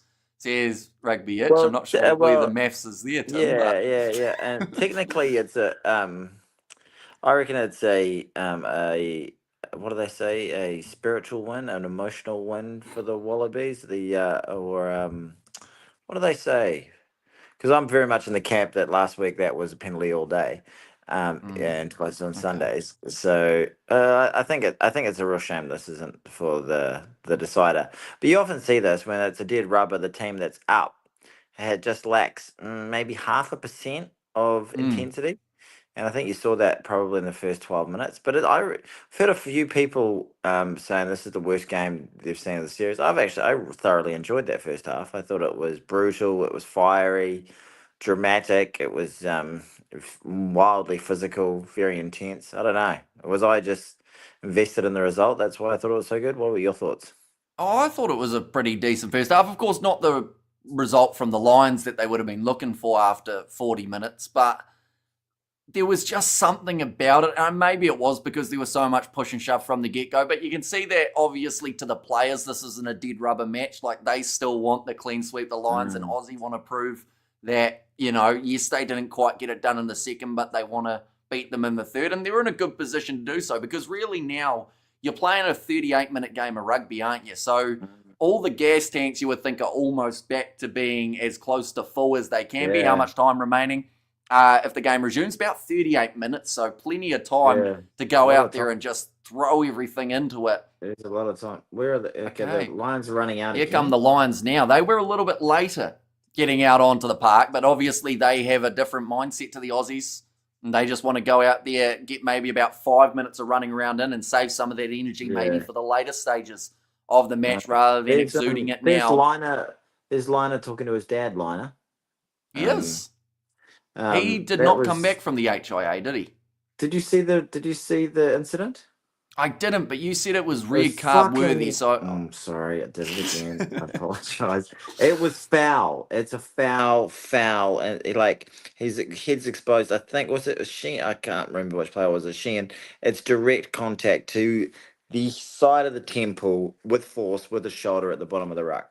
It's far worse than what happened last week. It looks bad. It's like many matches banned, and it's made a massive impact. But sadly, it's the one of the reoccurring stories we've seen in this tournament. This series is the big calls, the 50-50s, or the lucky moments have seemed to have fallen the Lions' way, and it was atrocious. I don't think any Lions fan could actually, if they've seen the footage, could really defend it. It was disgusting. Whether he was doing it intentionally or whether he just mucked up and it was definitely careless. That's for certain. We have got Randomly Factual has said it was Sheehan should be a ban, but we're going to be accused of being whiners. So here's Randomly Factual, and we have got their Tony Language, please appreciation, Hamish, as a lovely expressing lad. Says favour there, and the only comeback for the Lions against the Wallabies has come back from Australia. Says Bucks there. And ask the crowd, ask your audience, am I overreacting to that? Well, you've just seen the replay of that. It's a shocker. The sounds of it, a lot of people do feel that same way, and I think I will be completely honest, hold my hands up, I missed it. I didn't see the replay of it either, so I'll have to look at it again. They only showed it just because they showed it over half time because that was missed. Over it. They showed it just at the end of the first half. There was no replays of the incident at the time, and then they showed it just at the start of the second half when they were like, this is the reason Liner's not out there. And there's not every... Oh, no.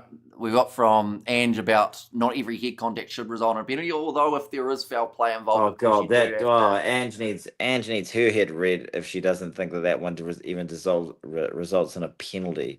Watch the footage, darling. Come on, what on? And we have got minimum yellow from Thud Race in there as well. 100%. What is Ange saying? Didn't even result in a penalty. That's the dumbest thing I've heard tonight. Anyway, I'm attacking your... But nonetheless, it's a total shocker. It's a red card every day of the week, 100%.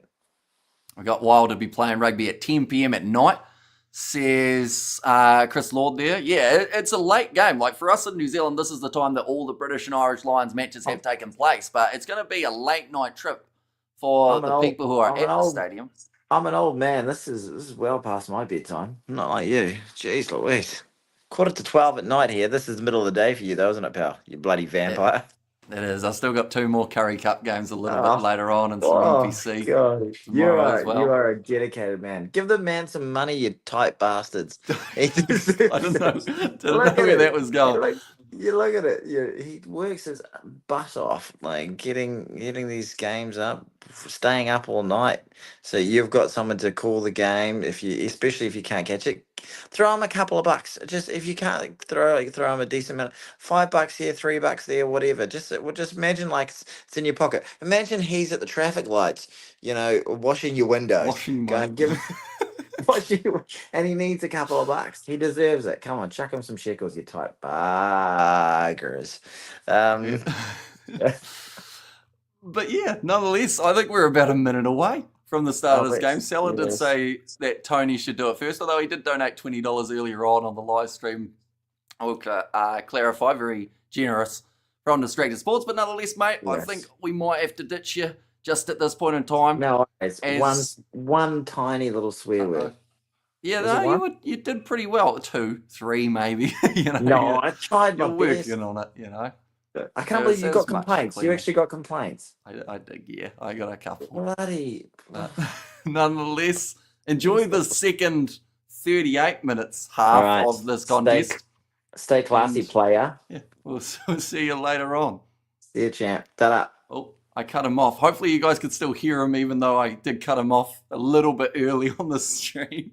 But the game is going to continue, ladies and gentlemen. It has been pouring down all throughout this break. So the lightning strikes are gone. They are a thing of the past. Outside of the 10 kilometres, they can absolutely go for it. But inside of the 10Ks of the stadium, they do need to behave so that we can see the last 38 minutes of this game. Unprecedented times, not what we're used to seeing in a game of rugby, but there is still a test match here, ladies and gentlemen. We've got time for the Lions to either mount that comeback or perhaps, okay, now we're just seeing whereabouts it's going to be. I believe it will be a penalty to Australia due to Andrew Porter instigating a little bit of a, explosion and tempers from the two teams. So yeah, Australia do have the ball in hand.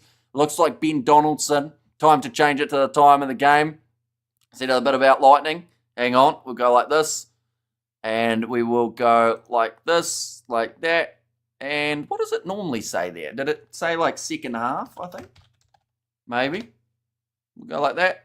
A little bit of luck. Kabang, there we go. Well, 80 minutes. So obviously they didn't actually stop the timer on the actual commentary, on the actual scoreboard. So we'll just go down here and we'll modify it ourselves just for now. We'll go up to 45 minutes or so and we'll go like this. We're ready to go, ladies and gentlemen.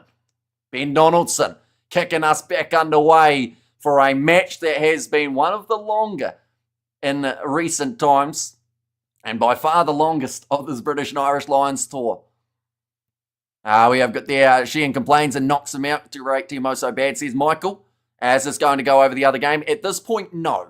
If this game runs smoothly for 37 minutes, we should have time in between the Currie Cup games to be able to have a slight break. But now Nick White going to pass it off to the left-hand side. Back underway, like I said, for the second half of rugby. Skelton with the short ball to Taniela Tupou, and Tongan Thor was through, but he drops the ball in the process. There were complaints of a forward pass in there as well. Peach knocks the ball on, but they will go back for the original Taniela Tupou knock on and scrum for the Lions.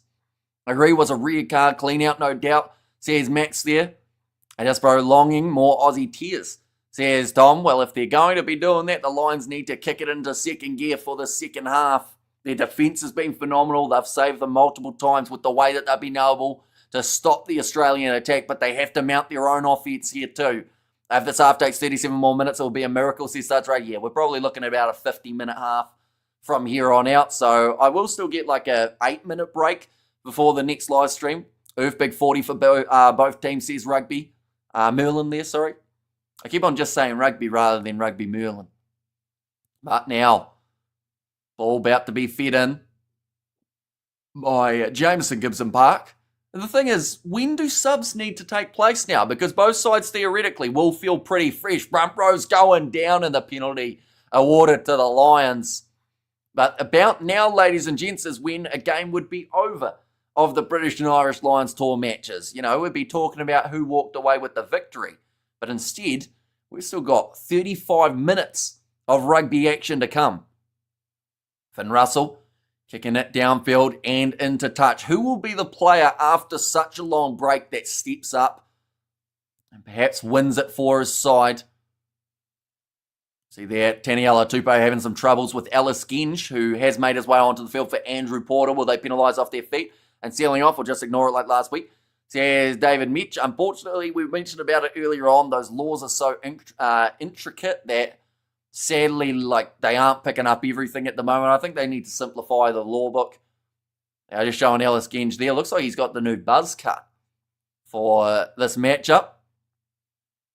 And we're way past bedtime now, says Xander. And keep it nil, says Shane. But thrown in. Tempted to steal there for Harry Wilson. Knocked back to Jameson, gives him Park, and the ball is loose. But another penalty goes the way of the Lions. I'm picking Lions to take this big second half, says Studs Race. It's a lovely day here in South Africa. My aunt is tanning by the pool and making the most of her time under house arrest. Well, I guess at least she's got a pool to hang out by, I guess. But we're going to see the replay here. trying to get that ball. Australia not quite successful in that venture at line-out time, but they will try it again. 3 million to 320 million lock swap. Star Wars Sports numbers to John Britton. I don't know what that means, if I'm being honest. Now thrown in, and it's slapped away by Australia. Managed to get the steal. Ben Donaldson under pressure from Byrne, but kicks it down to the halfway line. Lions in possession now. Going to be Hugo Keenan looking to run this one forward. Gibson Park looking off to the right-hand side as it's still pissing it down. It's relatively wet. Although the rain is not as heavy as it was during that 30 or so minute lightning break. Lovely day in South Africa. It's freezing in the Western Cape, says Sakabula. Kicked high from Gibson Park. Lions, they've looked a little bit more structured since the start of the second period of, well, in a way, it's the third period of play, isn't it? Looks like Nick White asking for the knock-on against Dan Sheehan. He's going, I didn't touch it. Starting in Durban, no win, says Candle. Nick Frost has done very well at line-out time to be able to get those steals. And Dylan Peach going up for the ball. And from there, it looked like it was just dropped by both men. In that scenario, Dan Sheehan 40 metres out from the line for the Lions. Thrown in, stolen again by Nick Frost, 2 in a row. Is that the absence of Maro Itoje perhaps in that Lions line out? It's causing them trouble, but a high ball to handle. Hugo Keenan does well now, kicking it down the middle of the field. Bounce of the ball is good. Sits up for Ben Donaldson, who was just on his 22-metre line. Awkward take. Having a dive forward was Hugh Jones. Hasn't had a huge amount to play in terms of that attacking side of things for the Lions throughout this game. Big collision between Alice Genja and Tom Hooper, who wants the steal, couldn't quite get it. Gibson Park goes back to Russell. Low pass, claimed by Keenan, grubber in behind. And it goes into touch from Hugh Jones. In fact, that time it was Blair Kinghorn. I got about 20 degrees in Cork in Ireland.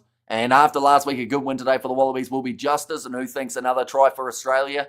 It's going to be hard work, but it could happen. At the end of the day, they are a strong team. And like in this, let's go the Wallabies, says Tony. And they've had some really good attacking moments throughout this match as well. Nicely taken by Nick Frost. Now Mick Wright running it straight. Tom Hooper tackled low by Curry. And now Tyke Byrne getting in there, but he's told to get out of it. Now Nick White goes for the high ball. Jorgensen chasing after it. He's been solid under the ball, but he has knocked that one on. Now the Lions in possession. 22 metres out. Russell going for the cross kick. This one may just about stay in the field of play. It does. Running down the wing. Hugh Jones. He's kicked it out on the full. That is a big mistake from the Scotsman, who is positioned on the wing. So I believe they did go with that Farrell and Aki midfield with Hugh Jones moving back out to the right. Whereas Valentini, I am not 100% sure. I thought maybe an injury would have been why they kept him out of this lineup, because honestly, his physicality from the first match was extremely strong. Don't get me wrong, Tom Hooper's actually had a pretty solid game here when it comes to what he's been able to do on attack. Russell with the vision again, needs better out wide. Says Studs race thrown in, nicely taken by Nick Frost. Now Nick White, Donaldson, kicking it high. 2 Lions players taking each other out as they went for the charge down. Keenan keeping the ball low, well controlled by Nick White. Almost used his calf, or he kind of used the side of his leg to be able to trap that one. Kicked into the in-goal area. The Lions, Hugh Jones, he will pick it up and put it down. It's going to be a goal line dropout. There's no fight in the Lions. They've already won the series. Says destroying dumb people, and we have got their missing ring rows here, says Rugby. Joe Schmidt at the moment. Nick White. I'm not sure what that means, other than maybe raise the roof a little bit. But I think that they were expecting a long kick. Here comes Harry Wilson off the goal line. Dropout runs forward. Tyke Byrne picks up both legs and slams him down on the turf. James Slipper rush defence from Sheehan. Been busy throughout this game. Not just with ball in hand. Boom, what a tackle. And I think the scoreboard time is standing still. It was only because they had about 80 minutes. Look, they got 88, so I had to kind of modify it myself. But the Lions get themselves the penalty. In fact, what we will do is we'll go like this and we'll go like that. We'll just keep on updating the time as we can. There we go. And how is Donaldson doing so far? He hasn't had a huge amount of time out there, mainly because of that big break, but he's had a couple decent kicks from the back, although slowly Australia seem like they're losing that territory battle, which is far from ideal, but a big shot coming in from Jack Morgan and Tyke Byrne. So Morgan, I believe he is on the field. I want to say that is for... Well, that will be for James Ryan, and then I guess Tyke Byrne is now playing as a lock.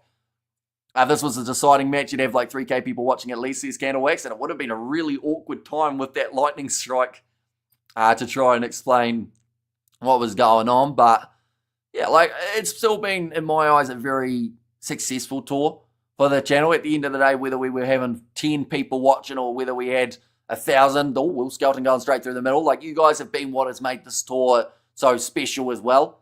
You know, last British and Irish Lions tour, we didn't get to see fans in the stands. That's a knock-on from Gibson Park. Ooh, that was a ugly way that Skelton dove in there.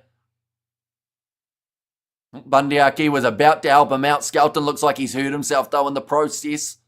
I'm all you legend. How good is the Lions bench? And come on the Lions, says Patrick there. If the Lions put forward a mediocre squad like this against the Springboks and the All Blacks, they would get the absolute squeal fest coming. Says Sonny there.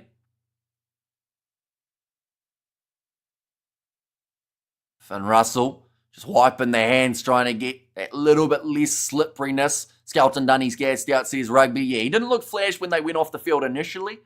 And now they're in that scenario of, you know, for a player like him, it's probably very hard to get going again after you've half by emptied the tank by 50 minutes. It's been a good tour. South Africa has more respect for Australia, I reckon. Says Candlewax. Oh. Okay, someone asking for a free kick. I think that was Tyke Furlong saying that it should have been a free kick to the Lions. We are going to have another reset once more. Just told to get the space right. Hello, my mate. I don't like Australia. I love the All Blacks and the Springboks. Your channel is the best on YouTube, says Clone. Thank you very much. It's greatly appreciated. And of course, those two sides going to be in action for the Rugby Championship just around the corner. 15 days' time till South Africa do take on Australia, and same with New Zealand taking on Argentina. I don't know why they're slow motioning the collisions. Jeepers, the film crew would have a field days if this was the 90s, says Mumbo Jumbo, but that's now going to be the free kick going the way of Australia. That'll be a frustrating one for the Lions front row. And oh yes, there's Michael Ben Donaldson kicking it high. And now chasing after this one, it's Dylan Beach. Tried to slap it back, but what a take that is from Hugo Keenan. And Gibson Park to the left-hand side goes to Byrne. Now Russell, skip pass going on the outside. Big shot on Farrell, forward pass from Hugo Keenan. In fact, it was Blair Kinghorn and Max Jorgensen. Pure pace down the wing for his second try up against the Lions, and the Wallabies now take even more of a lead. That is a massive mistake there. I thought there was a forward pass initially. It wasn't called, and then from there a worse pass thrown by Blair Kinghorn that gave Australia the counter-attack, and they did not disappoint, although he was very close to the touchline, so I would guarantee we're going to look at this one again just in case the foot was out. But we see it there. The pass to the hands of Kinghorn, who was complaining about Archie not taking it, but the pass was off. And Osd caused the error, and boom, and ugly from Archie. Says distractors there, but Max Jorgensen scored in the first test, scored in the second, in the third as well. And we have got there, the Aussies have really come through, have come together. For those of you who think they are a walkover, you'll be in for a surprise, says Graham there. Why isn't Lowe playing? Is he injured?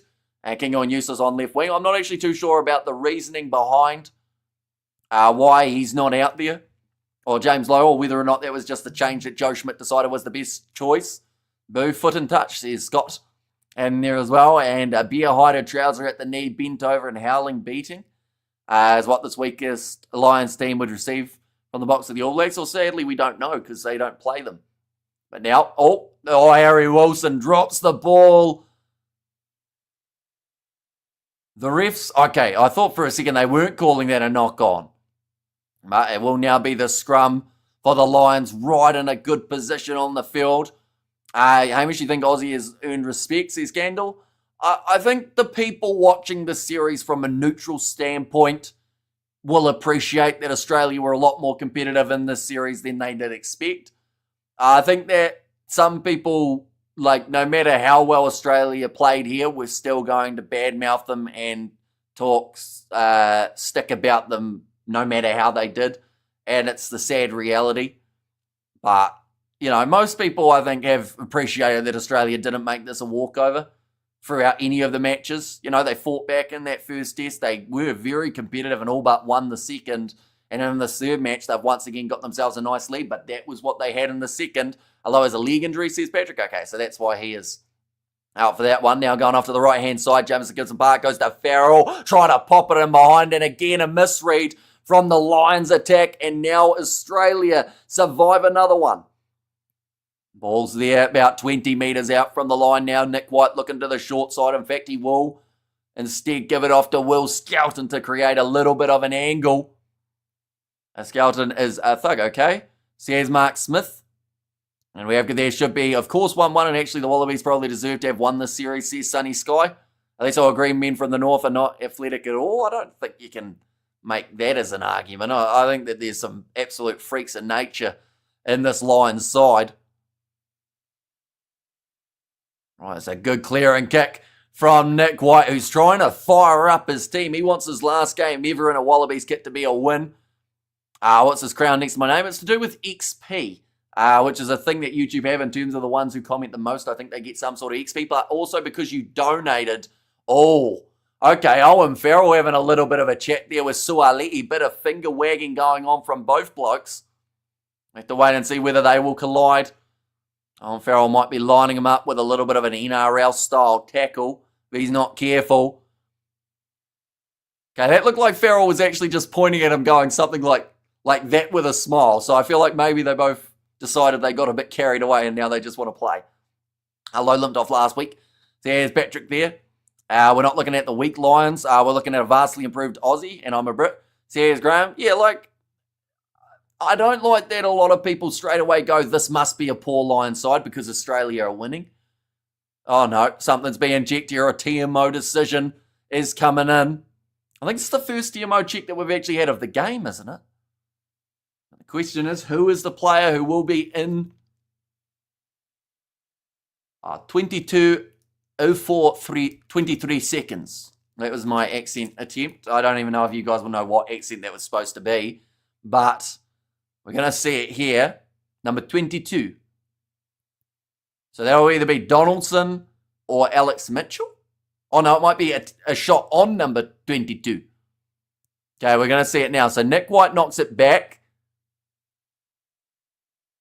Then from there, what are we looking for? Suaalii on Farrell, is it? No. What are we checking here? Shoulder to shoulder, they've called it. Is it that he's offside here, Nick White? Okay, it's shoulder to shoulder. I feel like there's probably been about 10 things that were worse than that we could have had checked in this game. I have no idea why that one was the one that they decided to check. South African accent, says David there. And no head eyes, really. Okay, the commentators are just saying Tom Linar came off for an HIA in the first half due to a head collision, yet they look at that one. So they are not happy about it. The Aussie commentary team.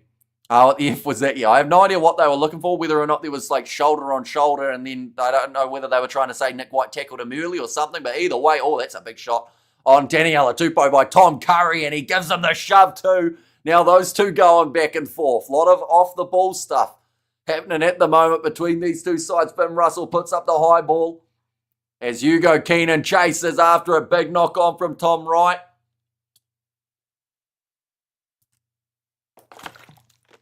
They'll go back for the scrum. There was no elbow on Liner. I never said there was an elbow. We have got there, I thought I heard the ref say, don't waste my time, says Mr. Orlin. Demo thinking he better work for his backhander. That was some good vodka, says Bill there. Right, another change is now going to be made. See there, Tate McDermott making his way on, and Nick White will get the ovation from the crowd. The last time ever that man will play a professional game of rugby. And the crowd get in behind him. It was an emotional week for Nick White. Everyone in the Aussie team photo had fake mustaches on for him. You know, whether you like him or hate him, he has done quite a bit for Australian rugby. He's often tied in with a lot of the younger rugby side of things, helping out with that. And, you know, people don't like him on the field, but he's actually a very nice guy off it from all means. That's it for Mustache. Nick says Sakabula. And Lions getting the beating that is surprisingly long overdue, says Sunny Sky. And no score in 58 minutes.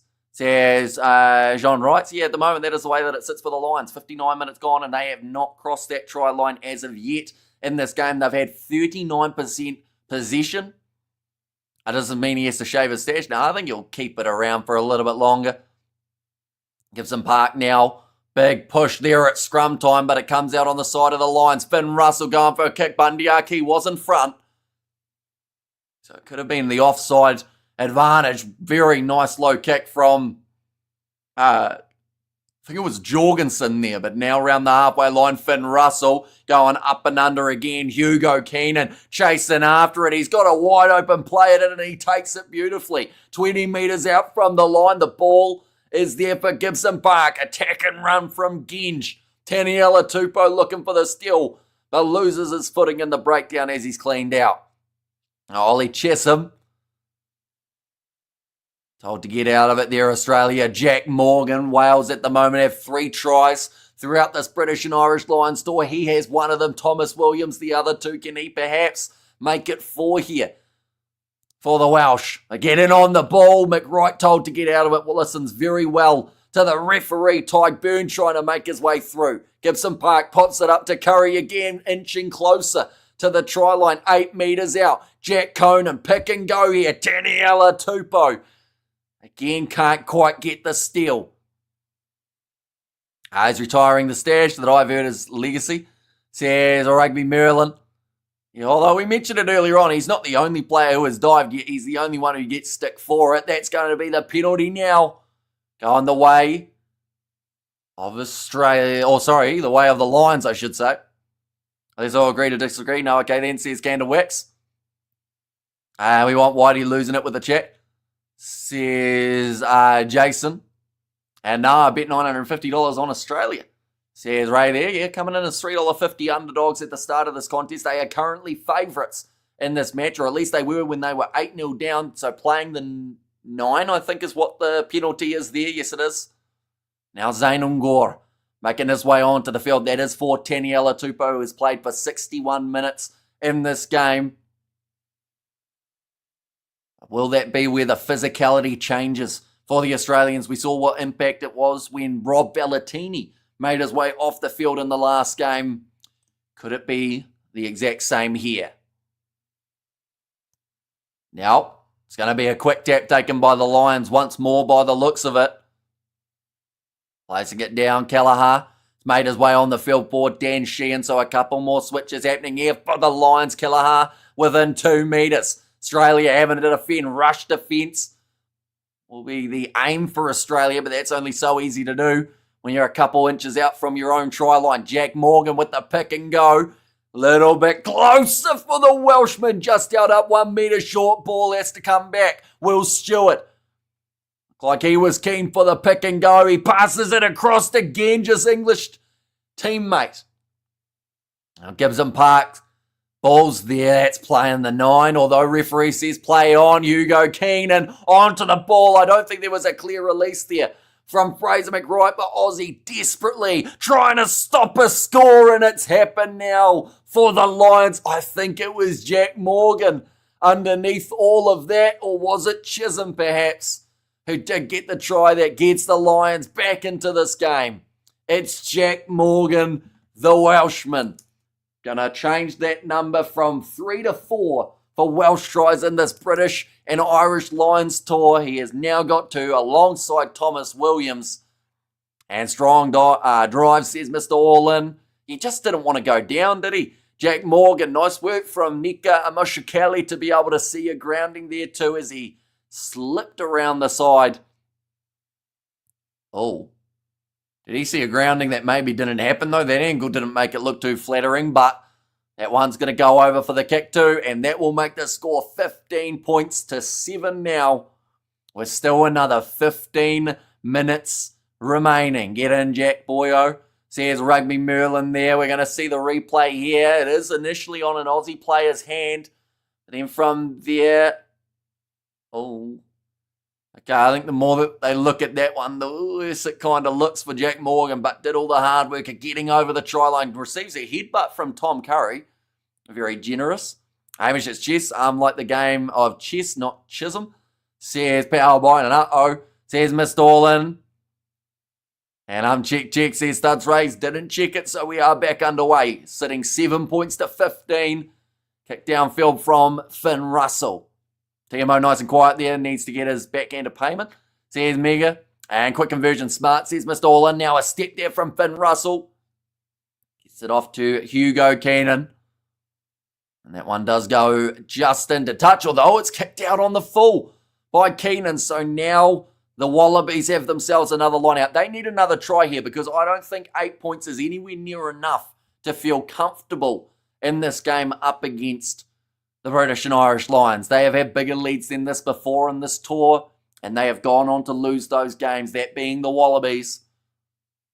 That was the 1995 final, where the All Blacks were poisoned. Says Bowerbottom, come on Aussie, you can do it. Nicely taken by Nick Frost. He's been solid as a rock when it comes to those lineouts. McDermott trying the sniping run. There's a big collision with Tom Curry.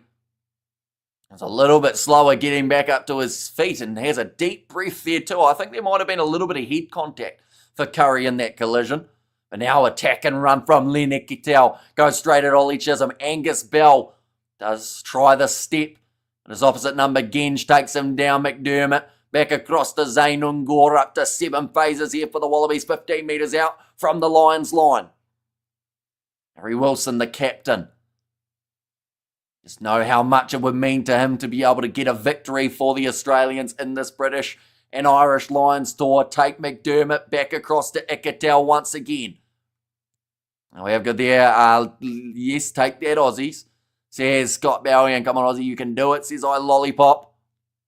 Jeremy Williams. McDermott. Just a fight for that one. Kelleher trying to go through the middle with a breakdown. Still 15 minutes left. And again, Australia have lost about 15 metres when it comes to their attack. We have good there. Patient Needers. Wait for the penalty. Says Eric. McDermott. Pops it up to Angus Bell. We'll go on that little bit further. Australia wouldn't mind themselves a penalty advantage at some point in the relatively near future here. Just with where they are positioned on the field. Tom Curry looking for the steal. He is cleaned out. So two players were slightly intertwined there. In fact, Tom Curry lying on top of Nick Frost for that little bit longer. Pick and go 10 metres out from the line now. But the Lions get themselves the penalty. And it is Tyg Burn. Oh, hang on. Penalty reversed. Australia get the penalty for a neck roll by the sounds of it, or a high tackle. So Tyg Burn went from winning the penalty to conceding it all within about 3 seconds. And patient needed, wait for the penalty. Oh, what is Donaldson's plan here? Are they going to go for the 3? Or are they going to go for the 7? Tom Curry down at the moment. And like clockwork, Lions player goes down to waste time, like always, says Mega Dollop. And go for the post, says Suckerballer. Right, so we're going to see it here. Oh, no, sorry. It was Jack Morgan with the high tackle. So Morgan made the high tackle. Tyg Burn got the turnover, I believe. Yeah, so Tyg Burn got the not releasing penalty, or at least it would have been for the Lions. But before then, Jack Morgan did hit the high shot. If that wasn't high, I mean, he was pretty much around the neck, wasn't he? Interesting, that's illegal this week. Good to know. Studs Razor, Rugby don't watch then. Says Mark Smith.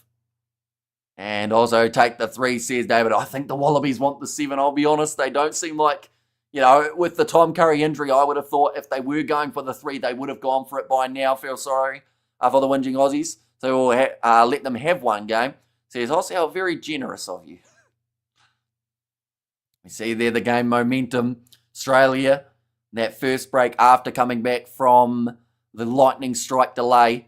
They look strong, but the Lions, they've been taking a bit of momentum back after the 60 minutes. Rassie trying to stretch his team to 3 World Cups. At least he's going for it. Wallabies going for the jugular. Yeah, although that can be a risk. Because, you're in the scenario, if the Lions can defend this, you just, you think the confidence would be a little bit shot for the Wallabies if the Lions can defend another rolling ball, because I think twice now we have seen them be able to take it down, but now going around the side, pick and go from that maul, 5 metres out from the line. Lineker just short of the try line again, but the Wallabies are 1 out. Harry Wilson, Angus Bell, advantage for Australia, again rushing up too quickly for the British and Irish Lions. They are told to roll away, and that will be another penalty advantage going their way. Look at there, McDermott. Pass it back across Donaldson. Quick hands. Oh, it's a drop ball, though, for Tom Wright. They'll go back for another penalty. Yeah, he went down to waste time when they are losing. What a thick comment. Says, they don't exactly have a lot of time to wait in this game. The Lions, they have to get back on the board, and they have to get there very soon.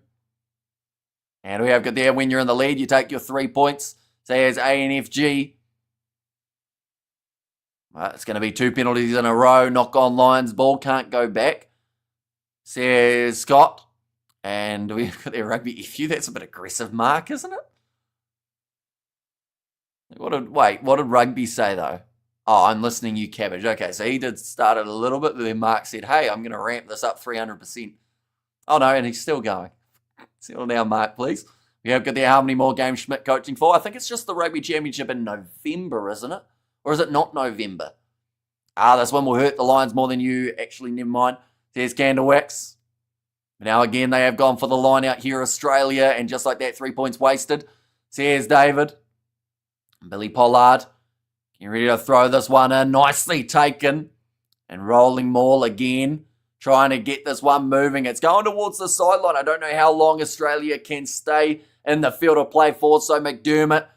He will go off to the left-hand side. Lineker, another big shot on him. Farrell trying to rip it away from him. McDermott again with the sniping run. 2 minutes out from the line for the Wallabies. This could be a match-winning try if they're able to score it. Angus Bell.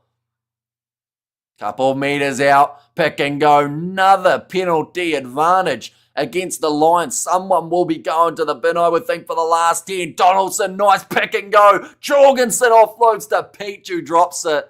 And they'll go back again for another penalty. It's difficult but understandable that the joint commentary is biased towards the Wallabies, says Ewana. And there as well. But that is going to be a yellow card now. The joint commentary is biased, as in like the Stan Sport one with like Morgan Turanui, I think it is. However, their patience, Australia. Just keep the ball and g'day, fellas. Says Big Nate. Welcome in. Oh, sorry, it's the big V8, I should say. Richard Card himself. And shot, thanks, Hamish. See you for some curry, perhaps. Yeah, we are hoping to do the Curry Cup. That next game of rugby that we're covering, starting in around 35 minutes time, so there won't be a massive amount of break time in between these two, but it was a massive shot on on Dylan Peach to be able to stop the chance of the try. I want to see who it was. It was actually Hugo Keenan who put in as big of a hit as he could. And good pressure, no need. 3. When you can stretch out the scoreboard and put it to bed, says Mr. All In. But yeah, the yellow card awarded to Ronan Kelleher for the Lions, and also Tom Curry going off with an injury now, which I'm not sure who that actually brings onto the field, because they've already made the change of Jack Morgan as well as Chisholm as well as Earl.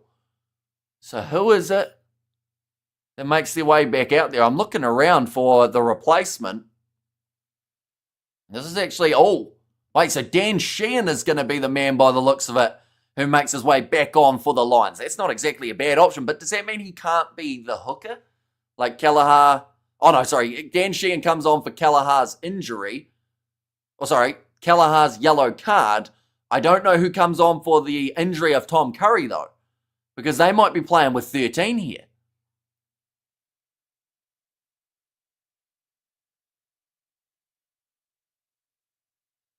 So Dan Sheehan comes on I think that's going to be a straight swap for Curry, by the looks of it. I think Harry Wilson wasn't happy about it. So yeah, Curry's been taken off for Dan Sheehan. They haven't ruled Curry's one as an injury here. So hopefully that makes sense. So yeah, Dan Sheehan, because he is the replacement hooker, or he was the starting hooker. For the scrums, he does have to be there. Credit to Joe Schmidt. He has made a difference to Oz after the Eddie Jones disaster. Yep. Update on Ryan. Yep, he still can't tackle. But yeah, hopefully he is going to be all right, because it was a very nasty head knock for James Ryan, unfortunately. Curry replaced by Rice. Says Eric, not quite. Replaced by Sheehan. I wonder if a Sheehan is a type of food somewhere in the world. But now, ball's going to be fed in by the Wallabies. They are sitting 10 metres out from the try line. McDermott goes off to the right-hand side to Leonard. Gets our big shove on Farrell. But he does muscle up. Oh, that's close for the Wallabies. Now they are looking for that one last pick and go that could get them the victory here. Angus Bell shut down well by Dan Sheehan and Will Stewart. The Wallabies, they have been attacking hard all throughout this game. More than 7 minutes inside of the opposition 22, but it's been the Lions' defence that has been doing extremely well. Oh, yes, there's Michael there. And come on, the Wallabies. And the chat as well. And reach out, says Mega Dollop. Yeah, they are so close to being able to score it. Counter ruck from Sheehan. But ball still on the side of the Australians. McDermott with the sniping run. He reaches out, and in the 70th minute, Tate McDermott does score the try. 20 points to 7. A nice easy kick for the Australians. And Pick and Bro says Nars Williams, can Lions still win? This is going to make it a lot more difficult. Definitely if this kick does go over. And Vic has said the tries. And there, no, that's not a try. It's double movement. Says Scott there. So you're allowed one reach out. I don't know how that could be double movement looking at it. So yeah, now taken down and boom. Straight over the line for McDermott. McDermott scores. Says Eric. This is where I would do a Kermit the Frog impersonation, but no one needs to hear that, do they? Baboon. Says Tony. And also we have got our thought Tom Donnelly wasn't joining until the Rugby Championship. Says Crimson there. Well done, the Wallabies. Says John there, but that kick has gone over, and Australia now lead this game with 8 minutes remaining. 22 points to 7. And so another 7.5 minutes remaining of the Ronan Kelleher yellow card too. Boo down the Wallabies. Says Scott. I got $1.26 odds, $1,000 bet right now. Or right before the Aussies started this 10-minute drive. Says Paul. Yeah, I know there'll be a few happy people who did back Australia at the start of this match. They were $3.50 underdogs heading into it. Alice Genge, though, looking to get the Lions back into this game and off the feet for Fraser McWright. Mitchell is also out there. Go on, do your Kermit the Frog. It's too much pressure now, isn't it? It has to be a good one. Well done, Oz. Absolutely brilliant performance there. Studs raised great hands from the Lions. Obaniaki passes on the outside to Hugo Keenan. Seems like the Lions have found that next gear, and it was when Australia had a pretty hefty lead in that second test match when the Lions did start to play their best rugby. Farrell passes on the outside. Morgan with the bounce pass out to Sheehan. He's going to back himself on the outside. Suali'i tries to drive him out, and it's a knock-on from Jack Morgan. That gives Australia the advantage. A Skelton hanging around for a Rugby Championship or heading back to France. Oh, I actually don't know the answer to that one. I'd like to see him in the Rugby Championship, but it might be the case of going back for the top 14. Our Lions are so mid, says Ulu there. And okay, do a Kermit, and Kermit the Frog sounds like Jordan Peterson. Oh, hang on, what's going on now? They're checking something by the sounds of it, are they? What's going on? Alice Genge, no, the TMO is checking something. It's going to be the shot on Dan Sheehan. It did connect with his head a little bit. Suali'i, I think he actually shoulder charged Max Jorgensen more than he shoulder charged Dan Sheehan. Just turned up, sad to see it's not close. Congrats on the game, Australia, and congrats on the series, British and Irish Lions. Okay, it's taken into touch by Gold as the end result of that one. But that is now twice in the last 5 minutes that the TMO has got involved in this end of the field. I just turned up, sad to see it's not close. Will be nice to see Big Skelton versus Eben, says Eric.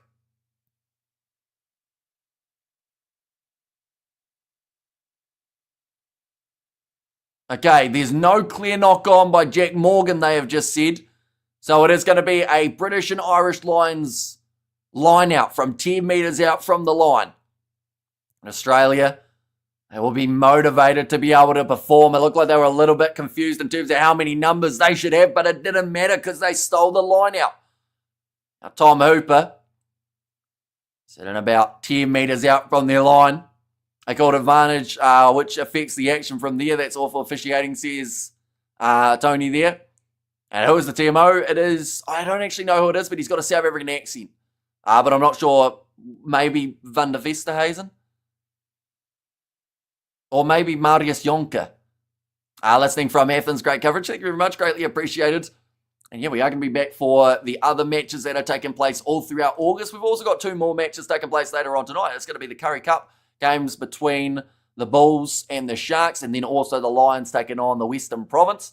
So be sure to stick around for those 2 contests. Now ready to throw this ball in. It will be Brandon Paianga-Mosa, nicely taken by Jeremy Williams. Now having to deal with a couple big shots coming in on Tate McDermott, in fact that time it was Fraser McWright. And the TMO is lonely, says I Lollipop. That's embarrassing from the Lions. They should have won this game. Says George, but 5 minutes remaining on the yellow card clock. 6 minutes remaining on the match clock. Tate McDermott rolling this one back again. Oh, what happened there? I think he almost rolled his ankle trying to go for the kick across field. Are we 10 out for Australia try line or the Lions, says Sam? It was 10 metres out from the Australian line, and now it is about 40 metres out, and the Lions have got themselves a line-out throw. That's South Africa, says Des. And there goes the 3-0 whitewash, says George, and best coach wins this one. And people calling for Tate to start, but he's so good off the bench. I throw the ball, says Naz. And there as well, listening from English Pub Garden, says Hoss. Now, Dan Shed throwing this one. Score predictions versus South Africa, boys. I think it's too early to tell. At this point in time, I do hope Australia will be competitive. Oh, that's another penalty in the breakdown. This time it is Jeremy Williams who has managed to win it for his side. But currently 5 minutes remaining on the clock in Australia, and every breakdown at the moment seemed to just have that little bit more hunger. Would be interesting if this ref was blowing last week. So here's Eric. The third game is actually a series spoiler. Lions has an excuse for losing. Says Roger there, and anyone saying Tate should start, haven't watched enough gold rugby. He's killer off the bench. Says Sam. And also shouting my bad. And Joe Schmidt is a genius.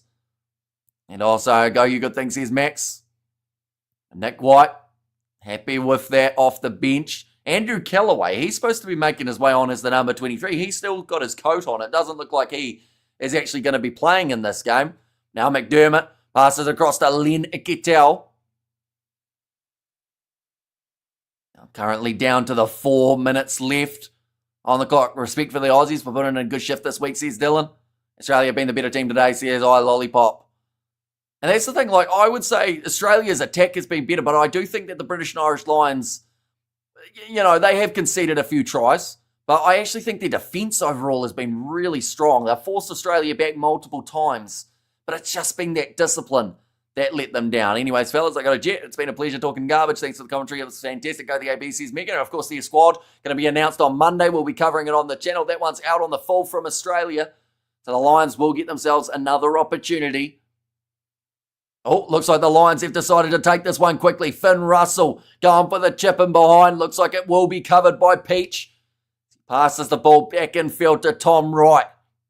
It's round the tackle attempt of Owen Farrell.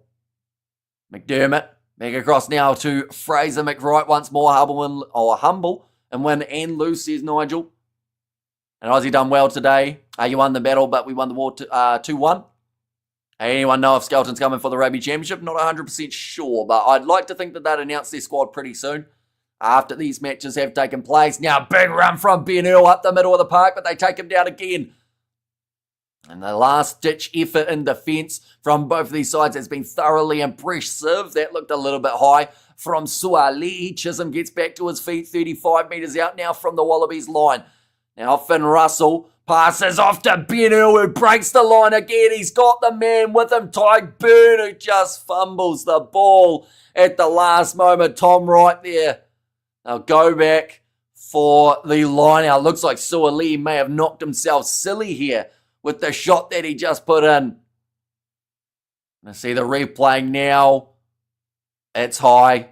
Catches him on the jaw there, Tyke Byrne. They will check this one. They have checked everything else in the last 15 minutes. I was Lions having their false teeth on today, says Rick G.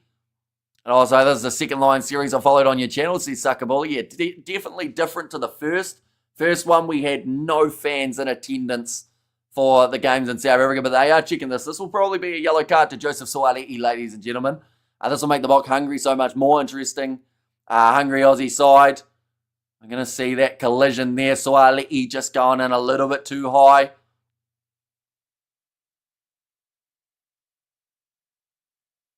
Okay.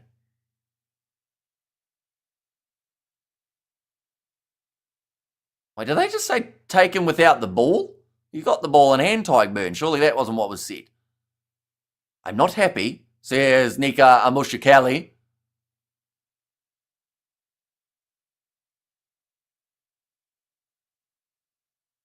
Okay, so Ben O'Keefe is saying, the thing is we've already got a penalty there.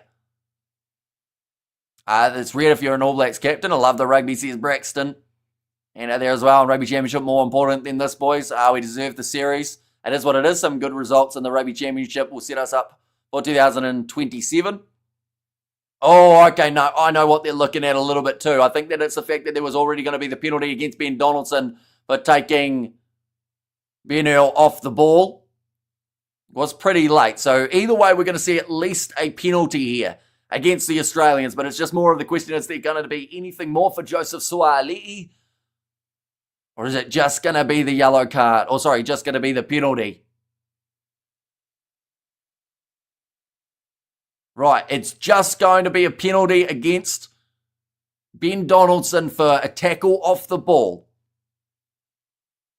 We have got there, Joe Schmidt is a genius, and I tackle over the shoulder. Says cited there, and as a South African, I'm in two minds. Do I want the Wallabies to arrive at Ellis Park confident or beaten? Says Robert. Right, Max Jorgensen's made his way off, so that brings on Andrew Callaway for 2 minutes at the end of this game, and also we did see Tom Hooper make his way off. So that is going to be for Langy Gleeson, who will get a couple minutes at the end of this one. This was lucky, would have been red card in World Cup final. And how Suaalii not been done there, says Crimson. I'll be honest, I thought that they were probably going to give him a yellow for it. Now rolling Maul here for the Lions. They have a lot of work to do if they want to somehow come back in this game. Sheehan must be close there. But somehow, Australia with the desperation defence stops them from crossing the white line. Ellis Genge, pick and go here once more. Langy Gleeson getting involved for the first time in this contest. Pick and go. All tried to jump over the top there for Ellis Genge. Now ball goes out the back. That's close to another try for Jack Morgan, but just turned over. Half an inch short. Tyke Byrne trying to get another try on the board for an Irishman, currently 17 throughout this British and Irish Lions tour. We have got there, add 2 more tests, says Dylan. And this game has certainly been eventful. We've seen lightning strikes delaying play. We've seen a yellow card for the Lions. We've seen many attacking moments. Another penalty advantage now going against the Wallabies. That's against Lee Nicotel for not rolling away. And the ball tidied up by Australia. Will go back for the penalty again. And Lions missed James Lowe tonight. See the Crimson there. No TMO for Liner. Though he's not a Lion, says Shane. And we have their Wallabies in 7. Says Crimson there as well. Hello, Earthlings. Says JG, welcome in. But the tap and go for the Lions. They would love nothing more than to finish with a try here. Yes, they won't win the game, but they'll have that last moment of the series. So I feel like if they do get the try here, all the celebrations from the first 2 tests would come through. That's very close. But Australia almost got the steal, down on the knees. Will Stewart goes in, and they will get the last try. Finn Russell's trying to run it back. There's no time left, Finn. 22 points to 7 becomes 22-12. I think he's gone for the quick drop kick, but even with that, I don't know who taught Finn Russell maths, but they can't quite win this contest. And that is going to be full time, ladies and gentlemen.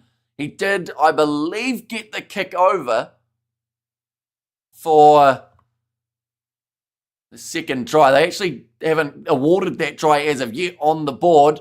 The commentators have just said the Aussies are back, which is a very bold statement. But hopefully they can have the strong rugby championship. The series will be 2-1. Yeah, they didn't get completely swept. So there's a little bit there, and Box has something to work on based on Aussie's defence as cited. And also we've got the Australia 2027 winners at this trajectory. And congrats, Aussie. And well done, Oz. Second half conclusive. That was our team is extremely well prepared, says Studs Rays. And there too, but some big handshakes going around. Of course, this is the last time that these two sides will meet for 12 years. And also alongside that, we have got some further meetings in November for the Australians. They will be taking on the English. It'll be an intriguing contest, crazy hard. The last game, or last gone game team was brutal, GG Aussie. And also we have got there, glad the Wallabies won. It's good for the championship. And also thanks so much, see you in a few minutes. Said Studs Rays, and also we have the Yes Lions. Last score up. Deserved win, had the ref in their side all game. If you Australia, says Scott, it's nice to see that you're handling it well, Scott. Most people would have gone, they got us in this game, but we still won the tour. Big congratulations to both sides for the way that they played. But no, you didn't decide to go that way, did you? If he's our Hamish and Jack, says Sam, and cheers Hamish for the great commentary. Well played, the Wallabies. And well done to the Lions on winning the series, says John, and thanks Hamish, says Steve. In there. And also Wallabies got robbed last game. Should have been 2-1 to the Wallabies there. I said it. Says Trilly. And also the Aussies have been competitive. As a Box supporter, I can't help but think they've been playing that. Having played Georgia and Italy. We might be a little undercooked. And cheers, great commentary. As always, 4 tries for the Welsh. I'll take it. Says Rugby Merlin. And yeah, that last try for the English makes it 13 in total for them throughout this British and Irish Lions tour. We've seen 14 from Scotland and then 17 from the Irish at the top. At the table, yeah, the rest robbed Australia last game, says a little bit. And imagine if the game 2, or if this was game 2 in the MCG, it was game 3, it would have been massive, 90,000 in attendance for that MCG contest, which was absolutely insane from South Africa. I'm glad for the Australians. They should have won last week too. The Irish media were crowing last week while slagging off every Scottish player. Next week they will attack us relentlessly. And I sending Lions fighting to the end. Well done, Wallabies. Well done, Hamish. And Kiwi Lad appreciation from Jacksonville, Florida. Says Pam. And there too, and thanks for the commentary, mate. Great as usual. Congrats to the Aussies. Yeah, like overall, the 3 test matches, I feel from a neutral standpoint that they did deliver. You're watching the Curry Cup. We are going to be doing the 2 matches of the Curry Cup in the very near future. I've got about 8 minutes until that live stream does start. So I have to make a couple overlays and then get all rearing to go for the start of that contest. But yeah, nonetheless, I do thank you all very much for tuning in. Be sure to stick around in about 8 minutes time. We will be going live once again, like I said. If you did enjoy, be sure to leave a like and subscribe to the channel. And I will see you all for the next one.